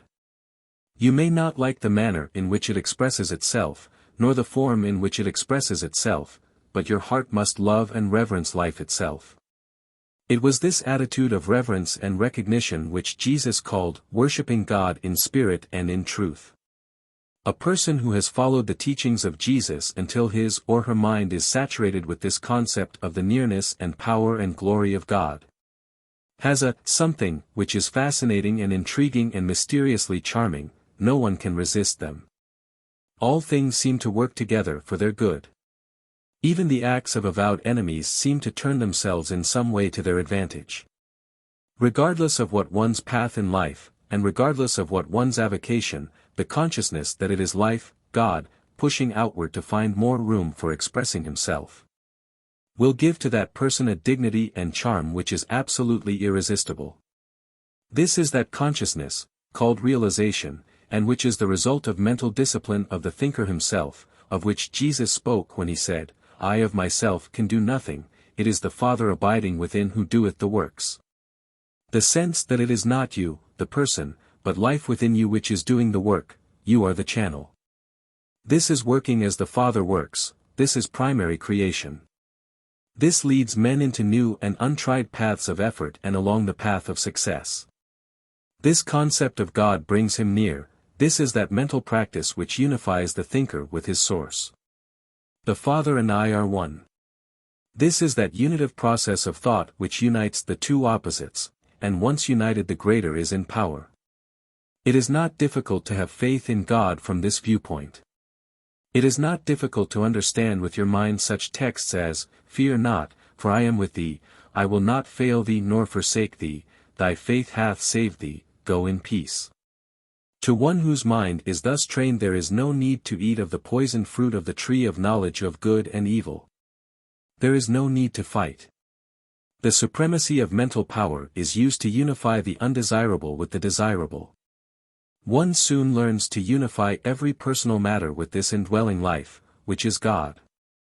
It is not difficult to realize that this indwelling life is intelligent, and, if intelligent, capable of understanding your thought. One just knows that he that is perfect in knowledge is with thee.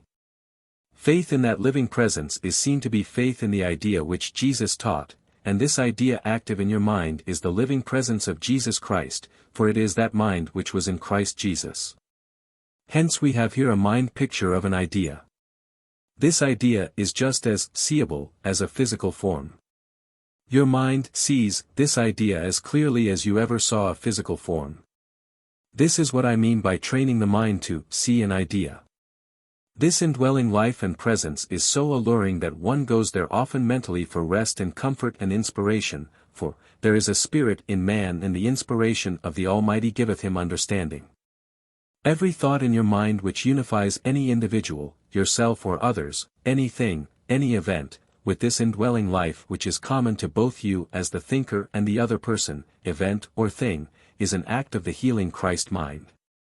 Every time you think of your disease or poverty or other problem and at the same time see, mentally, that this one, common, universal, indivisible life runs through you and it, that is the actual presence of the risen Lord in your midst.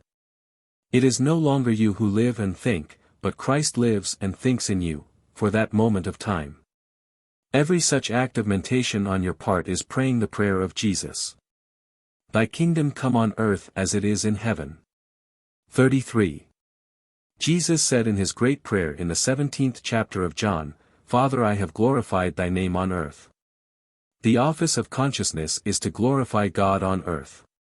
This is made possible by relating everything your mind touches in the earth, to the indwelling presence of life, God. Every time you think of any person, thing or event as being one with that indwelling presence, you are then in that moment of time, glorifying God on earth. The Father's business is not to take people out of the world either now or hereafter, but to bring heaven into manifestation upon the earth. Thy kingdom come on earth as it is in heaven.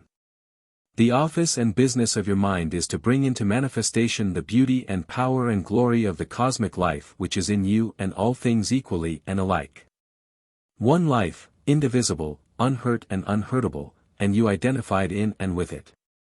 The return of the prodigal son, you, is accomplished when you no longer name any part of this one, supreme, cosmic life, wicked, evil, bad, etc. In short, the prodigal cannot get home until he is through with fighting.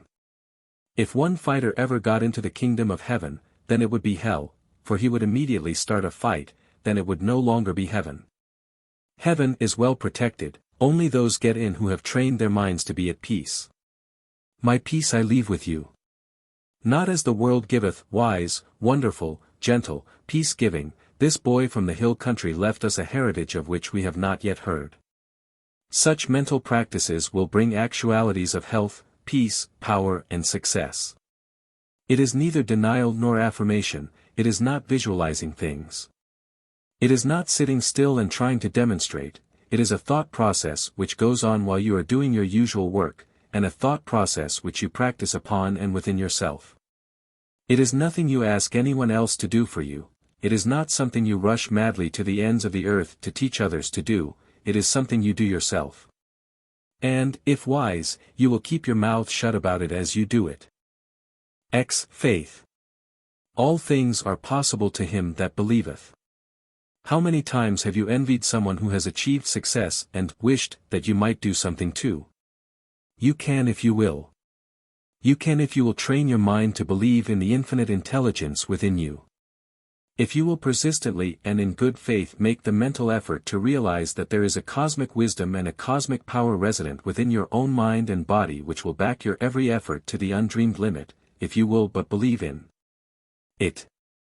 He who cometh to God must believe that he is where Jesus said he was, within you. It is a human and mental impossibility to believe that God is with you as long as your own mind has him pictured as waiting for you when you die, that is mental distance, it is the false philosophy of postponement. You must arrive at a definite and permanent conclusion by your own reasoning that God is present within you now, before you can intelligently act in faith in his help. Many make very good partial demonstrations by starting out with the mental picture of God as now active in their affairs, then lose what they achieve by turning their minds away from the living presence of this indwelling intelligence to look upon The appearance. They start out with the certainty that God will bring all good to them, then because the wife or husband or friend does not get into the place they had pictured them in, they let go of the trend of thought which they initiated, and the picture falls apart. The principal reason this active faith in the immediate presence of God in our affairs is so effective, is that we have trained our minds to know that this one, supreme, infinite and ever-acting intelligent mind is greater than I, that is. We let our minds begin to expect what is unknown to our conscious minds. This mental attitude of expectancy is opening the mind, and the ideas in God's mind flow into and through our minds and inspire us to do those things which bring into fulfillment the desire of our hearts. We are accustomed to run to a friend for advice. This opens our minds to the best that is in the mind of the friend, but the friend is not greater than I, hence cannot open our minds to the unexpected. Further, the friend is perplexed himself, not having solved his own problem, and so, in opening our mind to his mind we merely add to the confusion. Jesus now functions as the radiant and risen Christ, that is, his mind is ever present. Just wherever you are, Warren, there he is. He stated, "Have no fear, I have overcome the world." So, when you open your mind to his mind, you have a point of mental contact with a friend who knows how to solve your problem. But you must understand that having the problem thus solved will not necessarily affect other people in the manner in which you would like to have it. The whole process is a matter of perfecting that which concerns you. The same action will perfect that which concerns the others, so, you must learn to loose them, and let them go. The evidence that you are making your demonstration then lies in the change in your mental attitude about the problem. If you are at peace about it, that peace is the demonstration, and as long as you recognize that peace is your demonstration, the demonstration will continue. But the moment you think that the infinite intelligence has failed because John or Mary did not do this or that, that is the end of the demonstration for you. You have broken the picture by turning your mind's attention away from the indwelling presence which you invoked, for the command is, acknowledge him in all thy ways, meaning in all your mental processes. We are to keep our minds glued to the promise, all these things shall be added, not necessarily the particular events and persons whom we have ignorantly desired in our lives, but infinitely better events, things, and persons. The mind of man has not yet dreamed of all the good things the Father has prepared for them that love him. I have explained how this love of God is developed in the human heart by mental processes of thought. Of constantly thinking of, toward, and about the indwelling presence of life in all forms. Hence your mind soon grasps the fact that regardless of what event is drawn to you by this infinite intelligence, love is there, regardless of what person is drawn to you. Love is there, regardless of what thing is drawn to you. Love is there, for this one supreme infinite love and power occupies every atom of matter, every point in space and every instant of time, which is now. Since the universe is governed by orderly law, then now, this instant of time, is the kingdom of heaven at hand, and for this instant of time you are now in your right environment. This is that unitive process of mind which acknowledges God's living presence as immediate, now present, now acting in your behalf, which opens the prison house where you are bound and sets you free. How is it done? I do not know. Jesus did not know. It is not necessary for you to know, it is only necessary for you to know that it takes place and takes place by the operation of the cosmic law of that presence which is greater than I. This idea about the indwelling power within you being greater than I is most important. It carries the thinker over stormy seas fearlessly, it soothes the doubting heart into peace during dark nights of doubt. It sustains the thought of the thinker while the waters surge and the flames kindle all about him. It is that action of the mind of the Son which says in the utter climax of helplessness, Father, unto thee I commend my spirit. There is no rose-strewn path to greatness or achievement, these things are attained through struggle with environment. If you are looking for ease, lie down and die. If you wish weakly for success, wish on. But if you really desire to achieve, then set yourself for effort. Obstacles beset the path of Jesus the Master of Life, but nothing could defeat him because he believed in the indwelling presence of omnipotence. Obstacles beset the path of Hannibal and Napoleon, but they said, there must be a way, and they found it by effort.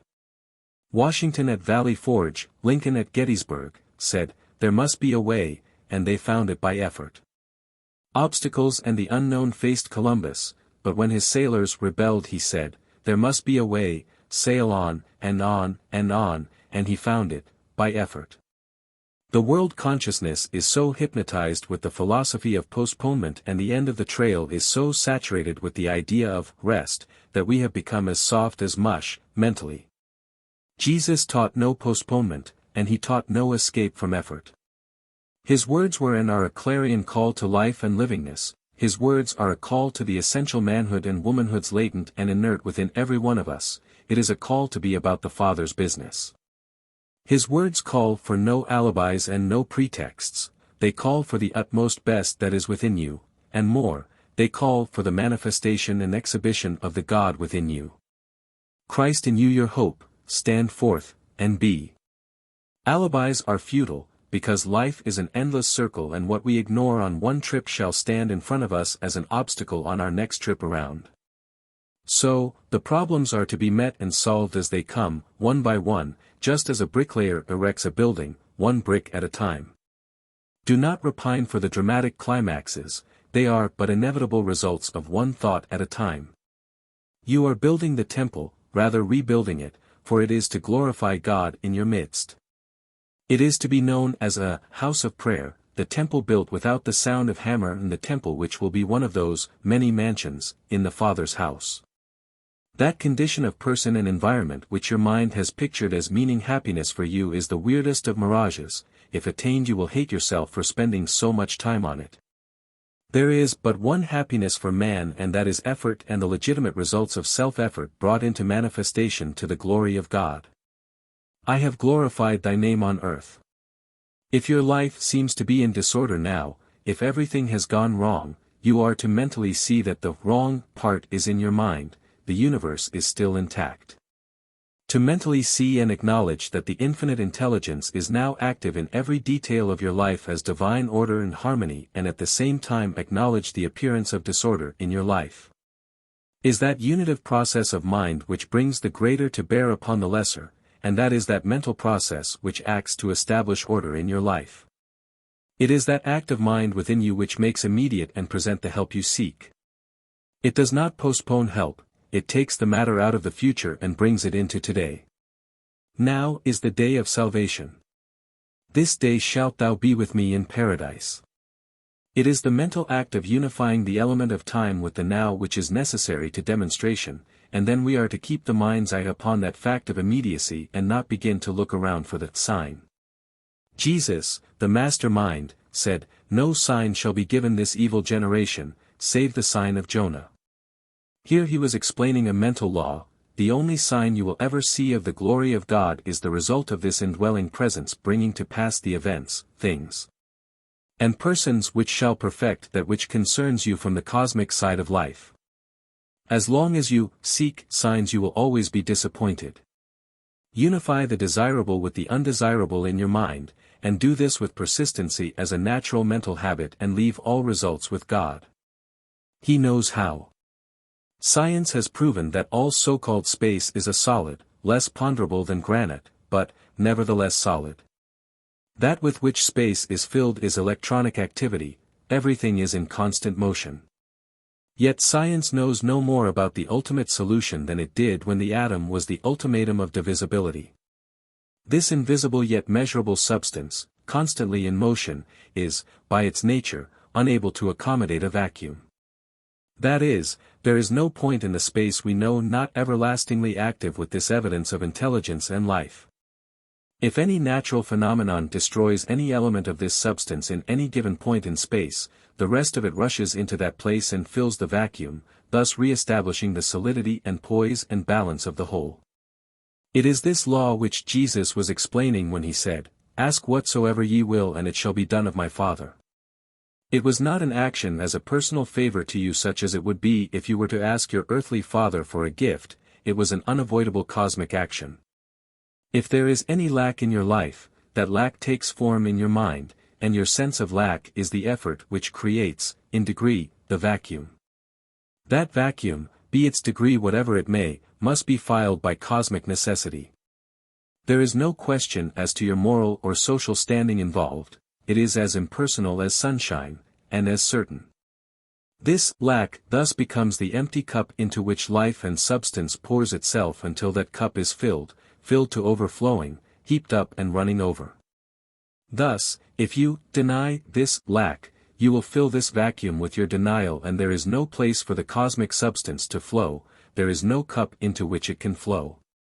There is no form whereby it can be identified in your mind as the answer to that for which you asked. Hence to deny that you are ill, or in need of material things is to fill the cup with your own sense of lack, and this increases the lack and the disease. Explaining this law, Jesus said, "To him that hath shall be given, and to him that hath not shall be taken away even that which he hath. To him whose mind is trained to have the bountiful eye, because his eye beholds the inexhaustible resources at hand, shall be given, because he will frankly acknowledge his need and ask that that need be filled. Whereas to him whose mind sees only the lack and cannot mentally grasp the ever-present substance ready to fill his need, shall be multiplied the picture he holds in his mind." Jesus did not deny that the 5,000 people in front of him were empty and hungry, he calmly and frankly acknowledged their emptiness, saw the vacuum, then he lifted up his eyes to heaven. That is, his mind unified their emptiness with the universal and inexhaustible substance everywhere present, and lo, and behold, they were filled, and there was some left over, full measure, heaped up and running over. "Into thy barns will I send my gifts, saith Jehovah of hosts." It has been taught for ages that the mind of man, once established in the consciousness of this one, universal substance, can act upon it and shape it by his word. Again, explaining this law further, if you have no sense of any need, why ask? If you are in pain, and deny the pain, then there is no reason to ask. Again, if you are in need of material things and you deny any need, why ask? There is no reason to ask. The whole performance then of denial and affirmation becomes mere repetition of words like the lengthy prayers of the ancients. Jesus said not to think that we would be heard of God for our much speaking. Jesus taught a better way: neither deny or affirm, think. Be honest with yourself in your thinking. If you have a need, acknowledge it. Then turn your mind to the indwelling presence of infinite intelligence and ever-active life and ask that your need be filled, ask that the light of the Spirit of truth within your mind be quickened to show you the way out of whatever difficulty you are in. Be honest with your own mind, you will have to be honest with the infinite, for you can't fool it. It demands simplicity and honesty, as Jesus said, even as a little child. All things are possible to him that believeth. If you actually believe in the indwelling presence of infinite life and love, there is no sense in denying what is a perfectly natural and obvious fact of life concerning you. If you actually believe in this inexhaustible substance ever active and urged by a cosmic necessity to fill every empty place, then there is no sense in self-bolstering affirmation. Such mental practice is like the small boy who bolsters his courage as he races madly frightened past the graveyard. It may help him past the graveyard, but it has not by any means established him in courage. To one who has persistently built up within his mind a conscious identity with the universal life of infinite mind, there is neither desire or inclination for the mind to fall asleep, its quickening vitality inspires one to action. Even Moses caught this law, and said, Deuteronomy 8 verse 18, "Thou shalt remember the Lord thy God, for it is he that giveth thee power to get wealth." The one sure thing which keeps the student of mind from making the contact which ensures results is the habit of postponing, in the mind, the receiving of all good.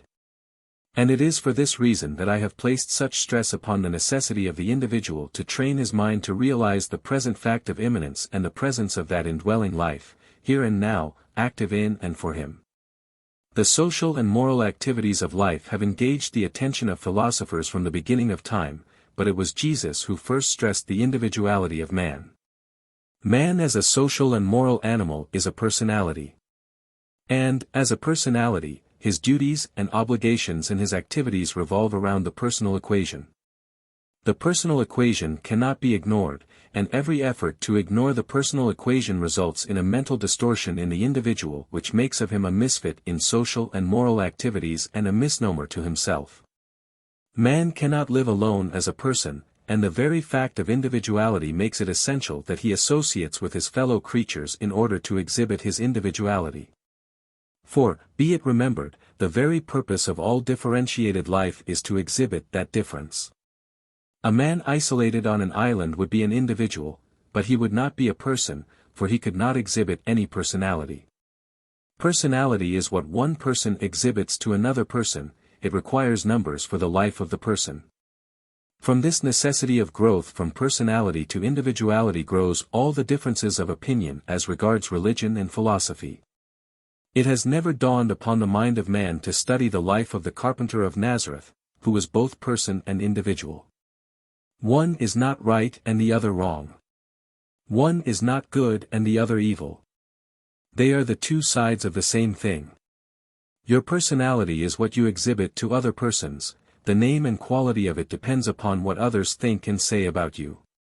Your individuality is what you think of yourself, and its name and quality depend upon whether you have taken human life and objective activity as your pattern, or whether you have used your mental faculties to form an opinion of yourself from the standpoint of the cosmos. A man can be both an individual and a personality at one and the same time. It requires wisdom, for what the individual side of you is must be kept secret and locked up in your own heart. If your belief that you are the Son of God makes you an individual, as it will, then let others find it out from their own observation. This requires no telling, no explanations, no apologies and no distress.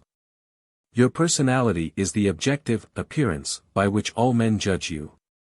Your individuality is the other side of you, the inside of you, the God side of you. It is the basis of all the Dr. Jekyll and Mr. Hyde stories ever written.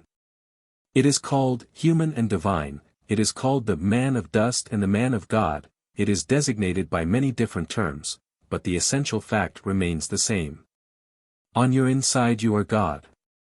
On your outside you are man. It is the physical side and appearance of you which is man, and this physical man acts or conducts himself in a certain way. But the invisible side of you is where you live, for it is your mind and it is with your mind that you touch God. A great personality is the best that man can produce with his social and moral laws. History is sprinkled with the names of these great personages. A great person, then, is the product of man. God creates great individuals. The individual is the flower of the plant of personality. History is punctuated with the names of great individuals. Abraham, Moses, Jesus, are individual types. Hammurabi, Caesar, Napoleon, Washington, Lincoln, are personal types. All great persons are regular because they are the product of regularity, they are the product of convention and tradition. All great individuals, and all individuals are great, are irregular. They shock the social and moral sense of their times by sheer difference. You may not like the idea of individuality, but you shall become one by a cosmic law of necessity. The personal consciousness is the seed planted in the mind of the world by God, it is the idea which shall blossom as the individual. This is why Jesus was called the first fruits of them that slept. Jesus was the first great individual to exploit the idea of God's immanence. God created but one man. That man was his image and likeness. Jehovah God formed mankind, that is, different kinds of man. And this diversity at first shows forth as difference but must by cosmic necessity become unified and again exhibit the divine unity and stand forth as the man God created in the beginning. As we submit ourselves to the living Christ we become cells in his body, and thereby is perfected that which concerns us. 11. Resurrection. For I know the thoughts that I think toward you, saith the Lord, thoughts of peace, and not of evil, to give you hope in your latter end. There are two things which stand in the way of those who have not been instructed in the laws of mind as taught by Jesus. First is a lack of gratitude. I do not mean that you do not feel grateful to persons who are kind to you, I mean that gratitude which is a natural, automatic attitude of mind. That sense of gratitude to the indwelling life, God, which has given you life and which has sustained you throughout your life. Second is the constant turning of the eyes to the detail of every transaction and the failure to keep the mind focused upon the essential. In golf there is a trite saying, keep your eye on the ball. In life this same saying is applicable, keep your eye on the sum. On the net results. On the objective. To become involved in a mental quarrel with yourself or others regarding detail, is to lose contact with the indwelling life and power which is God. Life is a continuous stream from God, you cannot thank Him perfunctorily, once, then forget Him. The mind must be trained to look toward Him mentally as a habit of thought, in gratitude. Life flows like a mighty river through you, from God, out into the desert of life, and is to be used by you to refresh the path you walk. The detail amounts to nothing, it is the fact of use and refreshment that constitutes the net results, the sum total, the objective. You positively cannot hold on to life, it can only be used. You positively cannot hold on to things, they are to be used. Have you ever watched an expert cook make a cake? She has a certain positive assurance in her every move, she has a definite objective in her mind. She may not always arrange the detail in the same way, but she always arrives at her destination, that is, she always gets a net result of a good cake. She may put in the soda first one time, and leave it till the last the next time. The detail amounts to nothing, she is sure of herself because she has practiced and knows her objective. No woman, or man, ever baked a good cake who followed the detail of a recipe. Good things come as the result of a trained mind which knows that detail does not make anything good. Social and moral laws have so stressed detail, the order and manner in which every little thing must be done, that the net result with most people is, hash. This attention to detail makes of that detail the objective. And since details are mere incidents in life, it is little wonder that so many fail to achieve any degree of happiness. This is true in metaphysics. Thousands of people think the detail of how they sit when they make an affirmation is the important thing to make a demonstration, they cannot even make the affirmation unless everything is just so. These people think that when the affirmation is made nothing remains to be done, that they have reached their objective. This is sheer foolishness. Details are always necessary in institutions, but the individual is not an institution. An individual is an individual and has the right and the power to arrange detail as he pleases, just as the cook who bakes the cake has the right and the power to change the sequence of placing the ingredients in the cake. You may not conform to every tenet of your religion, you may not go to church regularly or at all, you may accomplish the duties of the day differently each day. But, if you do the best you know how to do each day, you are moving toward happiness in spite of detail. If you have done the best you knew how to do by your employer, by your wife and children, if the kiddies in the block like you and smile at you, if strange dogs come up to you unafraid. If the stranger you meet feels better afterward, you are happy although you may not know it. Do not let anyone take you out of this heaven and induce you to worship the many-sided God of detail. Bake your own cake and put the ingredients in to suit yourself, and keep your eye on the net results. The net results of life is a life lived, not idled, but lived to the utmost limit of your capacity to be and to do. Life is the process of growth toward an ideal. Jesus gave humanity the finest ideal it had ever known, the ideal of sonship with omnipotence. If you make this idea of sonship to God your ideal, your objective, and live toward it, just live toward it, you will be happy in the detail is unimportant. With such an idea you may make as many detours as you please, you know what your destination is and the detour is a mere incident. No one may have an ideal who does not develop it within his own mind by a process of thought from an idea. The idea is the seed, the ideal is the flower, but it is the net result of a mental process in the mind of the thinker. Life is like a picture puzzle which you give a child for Christmas, our business is to put the picture together. We are all children, and like all children our business is to grow into maturity. Our goal is that maturity of mental comprehension which is the Christ mind. Forgetting the things which are past, we are to grow forward toward the goal of the high calling of Jesus, who became the Christ by a process of growth, and this process an orderly, cosmic fact, true of every one of us. I have known children to work 2 weeks on a picture puzzle. When they started out they did not know what the picture was. And no one would tell them, they had to find that out. The picture had been jumbled, the pieces lay all about, no two pieces the same size or shape, but they were told that if they got each part in its proper place the sum of them would make a beautiful picture. Life is a picture puzzle.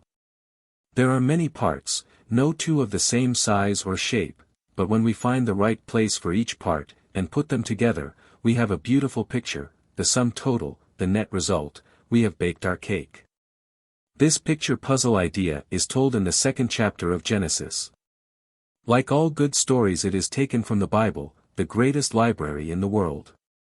In this account we see Adam, the first child man, standing in the midst of the jumble of parts.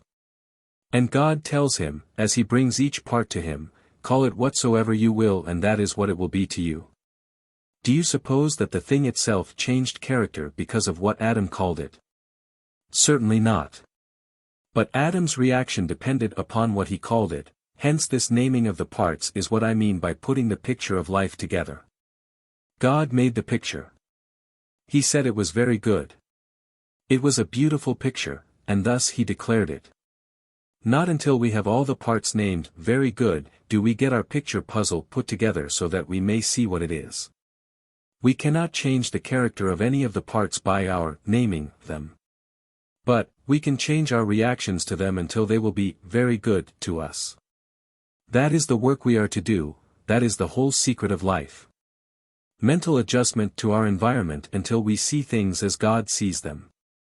This is, then, the cosmic vision. Jesus saw everything as God saw it, very good.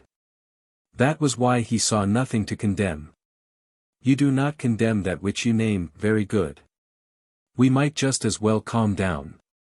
God made the universe and us, and he declared that it was all very good.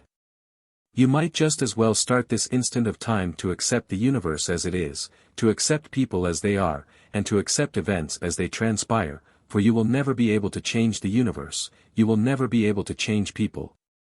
And you cannot order events. Hence the only sane thing to do is to adjust yourself to it and them. Your own mind is the only place in the entire universe where you have all power and authority. In this place where you have authority is your workshop, the laboratory of mind. And here there are no ponderable, heavy things on which you need a crane, they are all light, airy, pliable, flexible, easy to handle substances of thought. Each thought bears the same relationship to your I am as you do to God. Each thought looks to your I am for deliverance and each thought worships your I am as God. There is but one I am in the entire universe.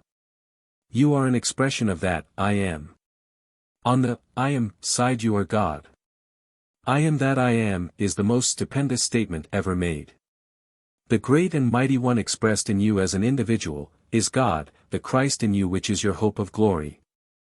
I am is the name of God, the Creator, the Almighty. What are you making God say every day? Think. The great and mighty one who inhabits eternity has declared that the whole creation is very good. What savest thou?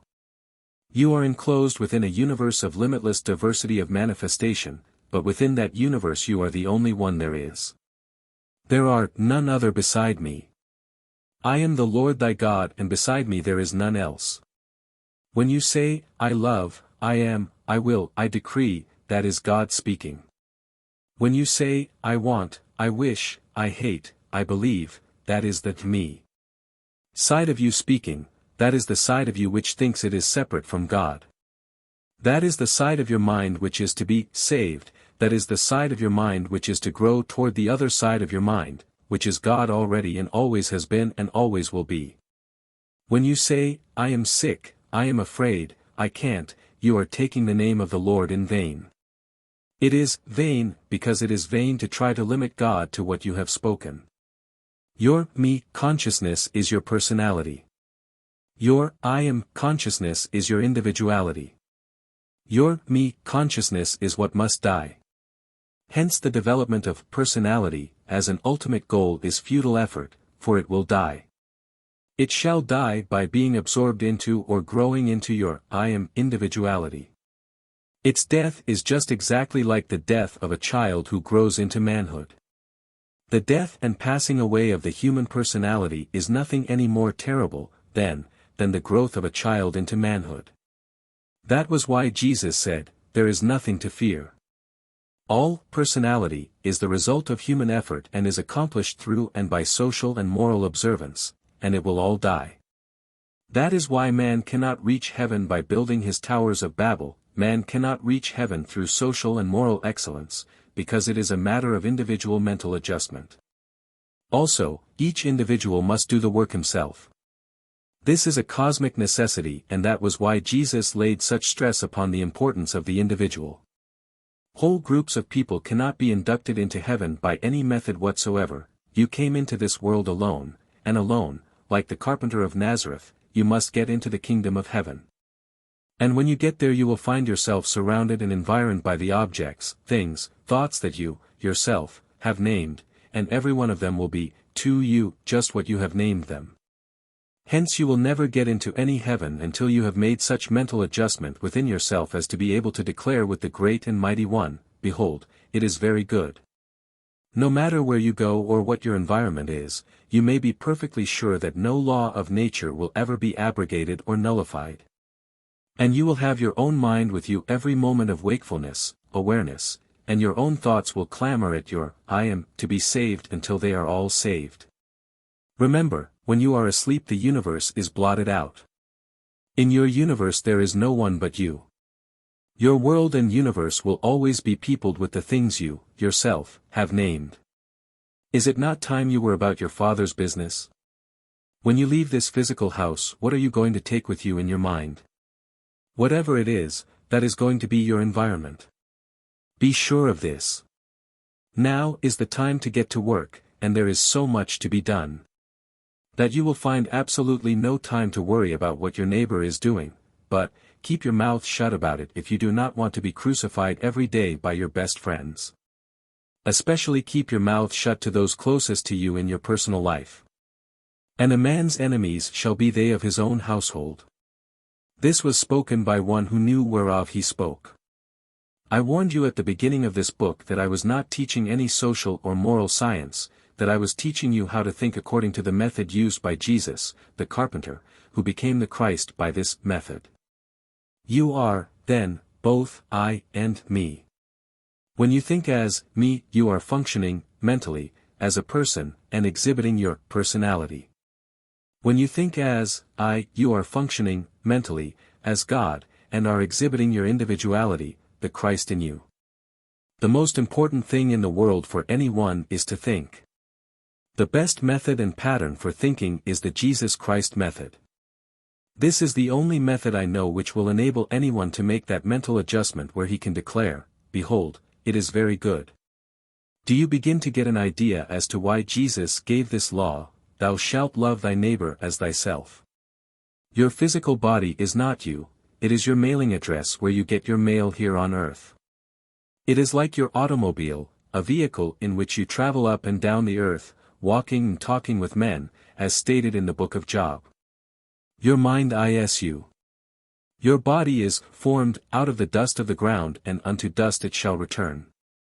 Your mind is created out of the mind of God Almighty, and although heaven and earth shall pass away, your mind can never pass away. Herein is the mystery of why it is so essential for the individual to learn to think in terms of his unity with omnipotence. This pattern of oneness with the Father is the key to eternal life as well as the key to all completion here on earth. The key to all success and happiness, for happiness is nothing but glorifying God on earth. Thy kingdom come, on earth, as it is in heaven. There was never but one man created on this earth. That man was a pattern. The multitudinous and limitless differentiation of manifestation is the act of reproduction. Henry Ford made but one car, but he reproduced that car millions of times. God never created but one day, but that day has been reproduced endlessly. A tireless hand, from an exhaustless urn, pours forth a never-ceasing flood of years. Every day is an exact duplicate, reproduction, of the first day that ever dawned. Every kind of a man, mankind, must become a duplicate of the first man created. Every person shall grow into the image and likeness of that one man, and that one man was demonstrated by God in the person of Jesus of Nazareth. Just as an automobile manufacturer will show and demonstrate a new and late model of his product. The one, supreme, universal mind, which is God, saw that the personal mind of man had become so involved in detail that he had lost sight of him. He saw that man's inherent urge to find the Father's house had degenerated into mere formality, and the observance of detail, so, he caused to appear upon the scene a new model, a pattern of the original man. Hence Jesus came, and demonstrated that the sons of God were mental creations, the child of the one supreme mind. And that thinking was more important than conduct because all conduct flows forth from thought. He taught us how to put the horse back in front of the cart so we might get somewhere. Are you one who is worried about age? Age is something which concerns only the personality, and it must die. It is the me side of you. The oldest person in the world is as old as the number of duplicated or reproduced days he can count since his physical birth. The oldest individual on earth can never get over 1 day old, for that is all the time there is. There ain't no more. You will have to learn to live on 24 hours a day, if you intend to get into the kingdom of heaven, for there all is fresh and new. One who has even approached the consciousness of the I am finds himself resurrected every morning, and the morning is as fresh and wonderful as the first dawn of creation, for, to him, it is the first dawn of creation. Tonight when you go to sleep you die, that is, you are not conscious, and the universe is blotted out, for you. When you awake in the morning you could not tell if 10 hours or 10 million years had passed, because you were unconscious. Hence each morning you are resurrected from the dead. Each morning you get a brand new start. Each morning the Lord brings you everything in the universe for you to name, and, whatever you name them, that they will be to you. There never was a lost opportunity. All the opportunity there ever was is now. Life consists of action and use of what you have, now. If you are waiting for something to happen, it never will. For all things arrange themselves in sequence according to the way your mind names them, and in just that order. Man shall not live by bread alone but by every word that proceedeth out of the mouth of God shall man live. The physical body requires bread, but bread does not nourish the mind, and the mind is you. Hence the words you speak are the sound symbols of what your mind is thinking. This is why nothing a man can take into his stomach can harm the man, for the man is mind, and physical food cannot touch his mind, unless he names it and ascribes power to it to harm him. Words proceed out of the mouth of God when they are words attached to the I am, which are symbols of what he is. Here are some words which will nourish your mind. Peace, poise, power. Non-resistance, justice, freedom. Intelligence, inspiration, infinity. Order, harmony, confidence. Youth, mastery, dominion. Vitality, activity, success. Persistence, resourcefulness, purpose. Do not make affirmations joining these words with your I am, but quietly think of them, toward them, and about them. Let your mind eat them, like your body eats food. Dwell upon them in thought. I do not advise the use of the I am affirmations save upon occasions. At night I believe it to be all right to think, I am unified with the one infinite life and wholeness, but this is to be reduced to a mental habit of thought rather than to be used as a violent mental affirmation. At night, when we are about to go to sleep, we are to remember that as far as we are concerned we are about to die, for to us, the universe will be blotted gut, and our own sense of awareness, which is life, will be blotted out. We have no way of telling whether it will be 10 hours or 10 million years hence when we awake. But we shall awake, and when we do we shall be renewed, and the awakening shall be our resurrection from the dead. This is the time when Jesus said, Father, unto thee I commend my spirit. So, at night when you are about to go to sleep, it is wise and good to let the mind dwell upon the cosmic unity and upon the cosmic fact that you are one with God. And so, the mental process of thought which is permitting the idea of this unity to flow through your mind is good. I used the words, I am unified with the one infinite life and wholeness. This is not given as an affirmation, that was my formula. Get the idea into your mind and make your own formula, learn to bake your own cake. Your own mind is a far better guide to detail than my mind or anyone else's mind, as far as you are concerned. No one ever lived as capable of formulating a detail of thought, as capable of doing it for you, as you, yourself. My words are merely ideas for your own mind to resolve into useful mental actions within your own mind. This mental practice is casting the burden upon the indwelling I am, which is God. And while you are thus dead, the sum of all you are as me and I am will order themselves according to the pattern of the Christ. 12. How to train your mind to know truth. It has been said that, what is one man's food is another man's poison. This same idea holds true in mental processes, and for that reason, in this book, I have ignored specific detail of metaphysical practice and stuck to the elucidation of a general principle of mind. This general principle is the one Jesus taught and demonstrated, to wit, that the Father is greater than and, the Father and I are one. This general principle, practiced as a mental habit, ultimates in the individual thinker building up within himself a sublime faith in the cosmic presence and the immediacy of the cosmic qualities of being. Life, love, order, harmony, beauty, strength, power, poise, wholeness, health, abundance. I have laid much stress upon the idea of looking toward the indwelling presence of life within your own body and forming the conclusion, within your own mind, that this life indwelling within your own body is the Father, God. I wish you to remember that I do not advocate that you think of, about and toward this indwelling presence to the utter exclusion of the objective world. You are not to forget that the persons and lives of others touch your life at every point. You are not to ignore the social and moral laws of your community, you are not to forget the traffic laws, the taxes, the rent which falls due the first, but these things are not to be seen as limitations to your freedom of thought and action. You are to form your judgments of yourself and your destiny from the standpoint of your being the child of omnipotence. And you are to form your judgments of your ability to do what you wish to do from the standpoint of the limitless power within you which knows no limitation and has no opposition.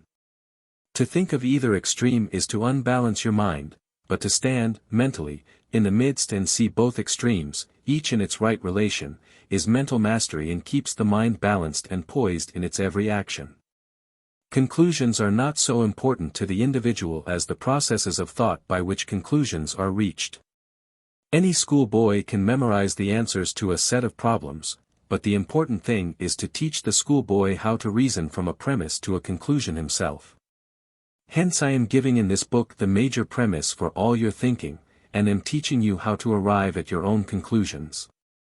The purpose of truth is to start the mind of the thinker to work from some cosmic truth about himself. This Jesus did superlatively well. Your mind is a mental dynamo and it begins to produce mental energy, power, as soon as cosmic ideas begin to flow through it. An electrical dynamo sends forth no energy when it is standing still. It must be in motion to give forth any energy, and your mind must be in motion to give forth energy. The supreme energy in consciousness is that energy caused by the passage of cosmic ideas through the mind of the individual thinker. If you send that mental energy out toward the objective world and neglect the inner side of life, it is like an electric current sent out from a dynamo on a wire which has no ground, it is powerless, it is nil, it accomplishes nothing. For there must be a return path for it to flow through.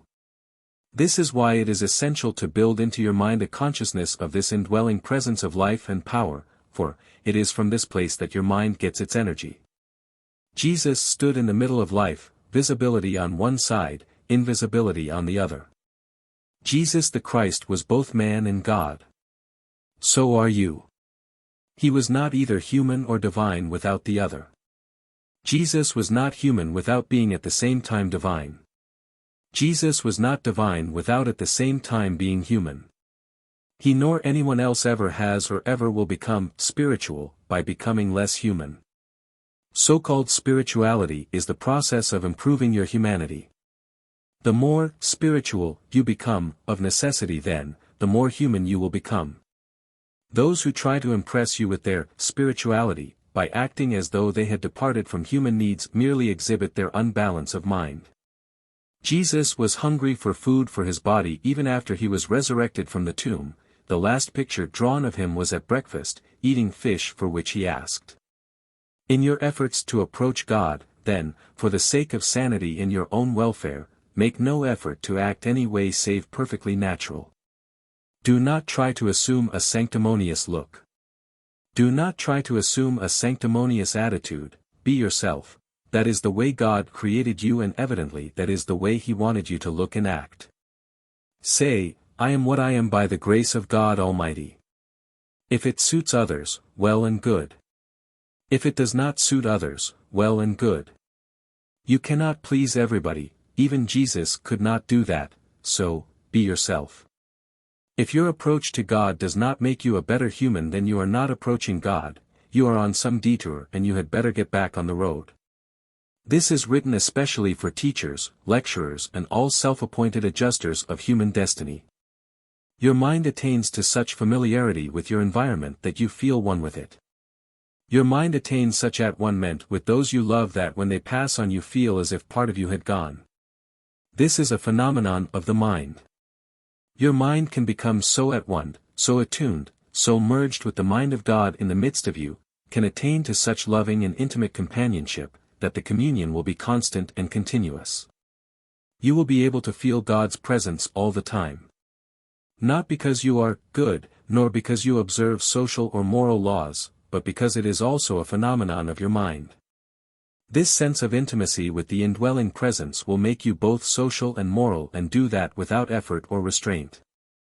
This sense of intimacy and companionship with God results from the same causes which produce the same kind of phenomena with your loved ones, because you think of, toward, and about them in all your mental processes. This is positively not accomplished by or through denials or affirmations, it is the product of thought. Thought is the process of exercising your divine right of choice. You choose. You choose your ideas, which are to make the sum total of your mind, with the same meticulous care that you exercise when you choose a gown, a necktie, an automobile, a house, furniture, or food. Do not let anyone mystify you. Mystery sometimes entertains, but it never solves a human problem or pays any rent or mortgages. Every time you choose to use your mind to merge any human problem with the divine intelligence in the midst of you, in short, every time you turn your problem over to God, you make, by this exercise of choice, the most powerful affirmation known. Every time you choose to exercise the quality of mind called faith, by turning this problem over to God in simple honesty and simple faith, you have effected a closer union with the indwelling presence of God. You have made firm the sense of nearness and companionship. Every time you think within your own mind, Father, I thank Thee for this ever-increasing consciousness of Thy indwelling presence, you have helped to establish God as your partner in life, you have moved consciously, purposefully, and definitely toward the same mental attitude Jesus knew and demonstrated. This sense of companionship can and does become infinitely more beautiful, infinitely sweeter and more satisfying, than any human relationship you have ever known. In this inner companionship is the cosmic poise and power which knows no shadow of turning, it is the same all the time. One friend that never fails you. It acts like an experienced mariner who puts his steadying hand upon the helm and intelligently directs the course of his ship into the safe harbor in quietness and in calm seas. This is letting that mind which was in Christ Jesus be in you. That is the Christ mind, for that is the way Jesus thought. It is positively not the man, Jesus, who lived in his body 2,000 years ago who is your Savior, it is this idea of oneness with God which he demonstrated, that is your Savior. Jesus means Emmanuel, God with us. Think. Every mental process Jesus used was a process of unifying that which was obvious, manifest and exhibiting itself with this indwelling life and power. Hence when Jesus was called to see the man sick of the palsy, his mind unified what the sick man exhibited, with his own consciousness of the indwelling life of God in the body of the sick man, then he gave the command, "Arise and go into thy house." Jesus knew that the man's own house was the consciousness of the unhurt and unhurtable life and power of this indwelling presence, God. Jesus knew that God's wholeness was in the sick man, and his certainty of it caused the sick man's mind to see the light of truth, and he arose, and went into his own house, healed. Jesus did not deny that the man was sick, it was obvious, manifest and exhibiting itself. He was not afraid, he had no curiosity about how or when, he joined the cosmic wholeness with the appearance and let go. This is the healing method used by Jesus. Jesus did not affirm that God was in the midst of the sick man, he did not have to, he knew it because he had established it in his own mind. Thou wilt keep him in perfect peace because his mind is stayed on thee. Denial and affirmation may both become forms of mental violence. Violence can never be overcome save by gentleness. Every act of mental or physical hostility or violence will have to be met sometime with forgiveness and gentleness. This is the cosmic mode of mentation and cannot be abrogated or nullified, it must be obeyed. This is why Jesus taught us that we must love our neighbor as ourself. The Christine story tells of the resurrection of Jesus' body from the tomb. His body was a mental body, because he was a mental creation, just as you are. You cannot bury your thought in a hole in the ground. The resurrection about which there has been so much controversy was not something peculiar to Jesus of Nazareth, it was put in the picture to point the truth to our minds that we are mental creations and the resurrection is a cosmic fact true of all of us. God is mind. You are the child of that mind, hence a mental creation. The resurrection is no mystery once you understand your nature as a thinking being. God's laws are mental laws, hence thinking is the most godlike thing you can do. The reason the resurrection was dramatized in the case of Jesus was because his mind was filled with ideas which are eternally true. If you leave your body and the only ideas you have in your mind revolve around the personality of those of your family, there is not enough vitality in such ideas to last beyond the memory of those who knew you personally. But, if your mind is filled with ideas of cosmic fact, then those ideas will continually resurrect themselves and find expression in many people over great periods of time. Life, love, faith, hope, youth, these ideas are as young today as they were 10 millions of years ago. Fill your mind with these ideas and your mind will be resurrected into eternal life, because these ideas are eternally true. So-called death will not cause you to lose your identity any more than you lost your identity when you ceased to be a child and grew to be a man or woman. Listen less to what men say, or what they say, and ponder more the miracle of your own life and the life which exhibits itself all about you. Exact science has done more real religious research work, incidentally, in the past 25 years than the Church has ever done. It has given man an insight into the vastness and nearness of the glory of God.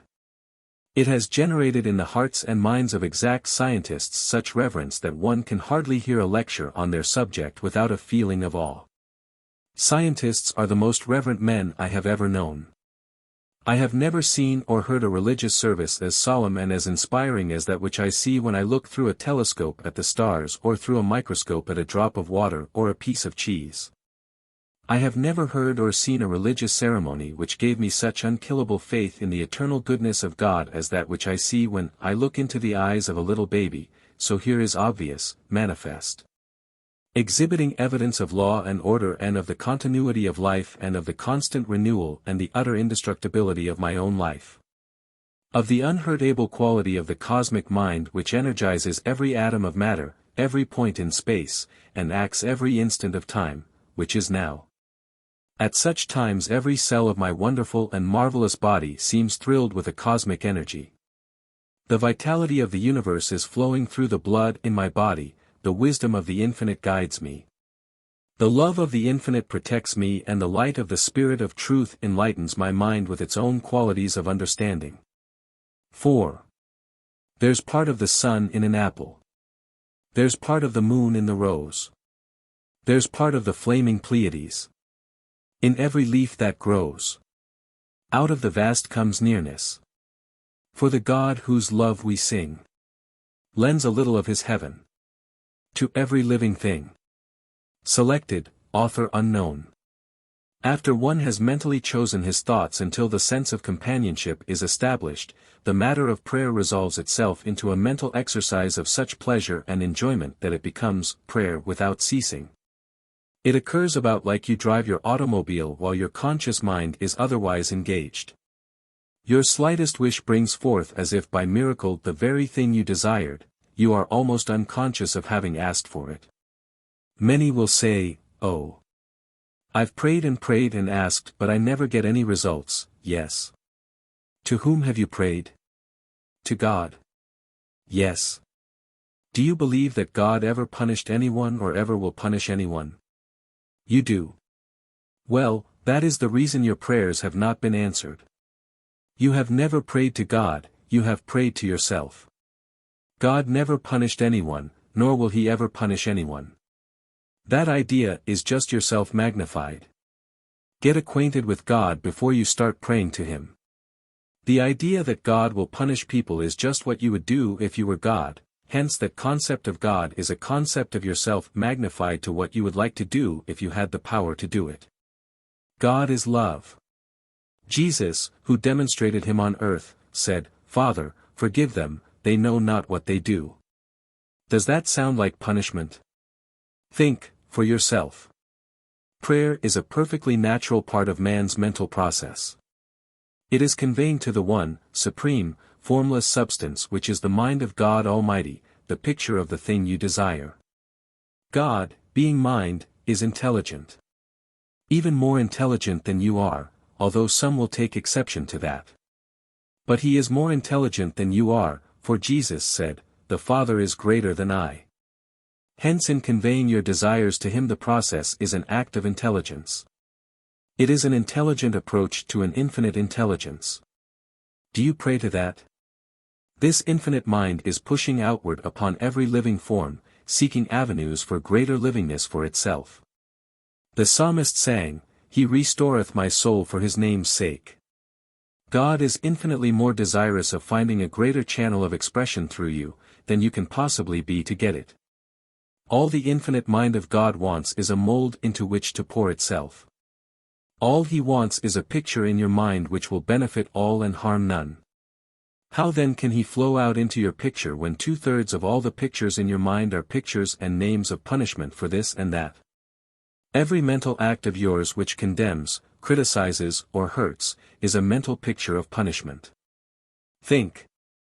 Get wise to yourself. The only legitimate place in the entire universe where you may use your willpower is to use it in exercising choice in your own thinking processes. Use your will to choose, to think in terms of peace and love, and all things are added unto you. Thought, I have explained to you, is a mental process of relating all the ideas your mind touches to one central, dominant idea. This is exactly like the cooperative effort of a group of people.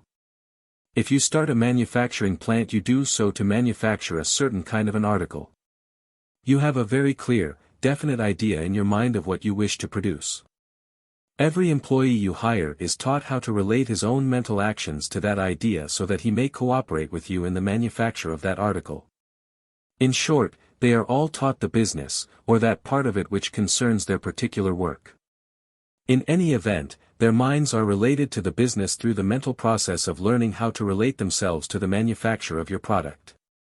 If you take the one, psychologically supreme idea which Jesus taught as the dominant idea in your consciousness, then, obviously, the process of mind called thinking will be that process which relates every idea your mind touches to that one supreme, dominant idea in your mind.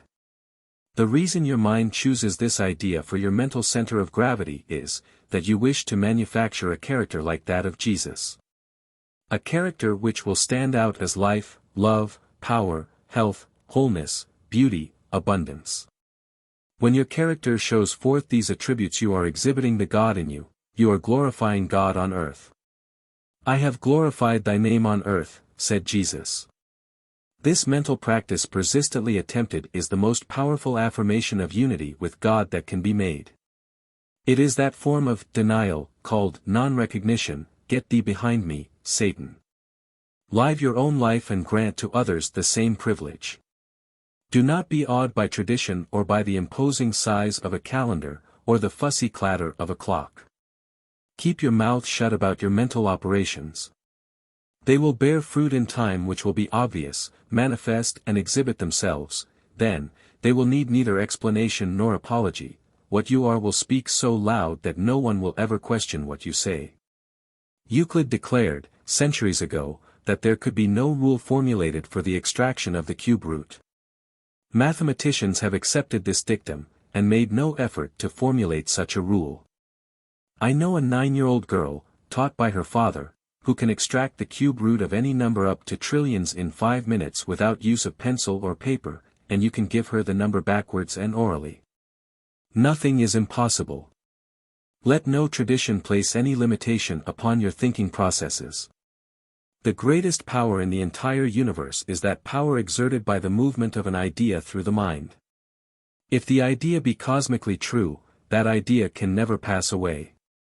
Life is cosmically true. Identify yourself with life and you can never pass away. This is the only way to overcome the last enemy, death. No thinker was ever put into a grave. You cannot bury thought, ideas, in a hole in the ground.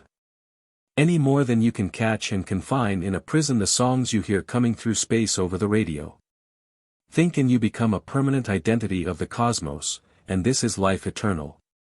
Vincit, que esse vincit. The end.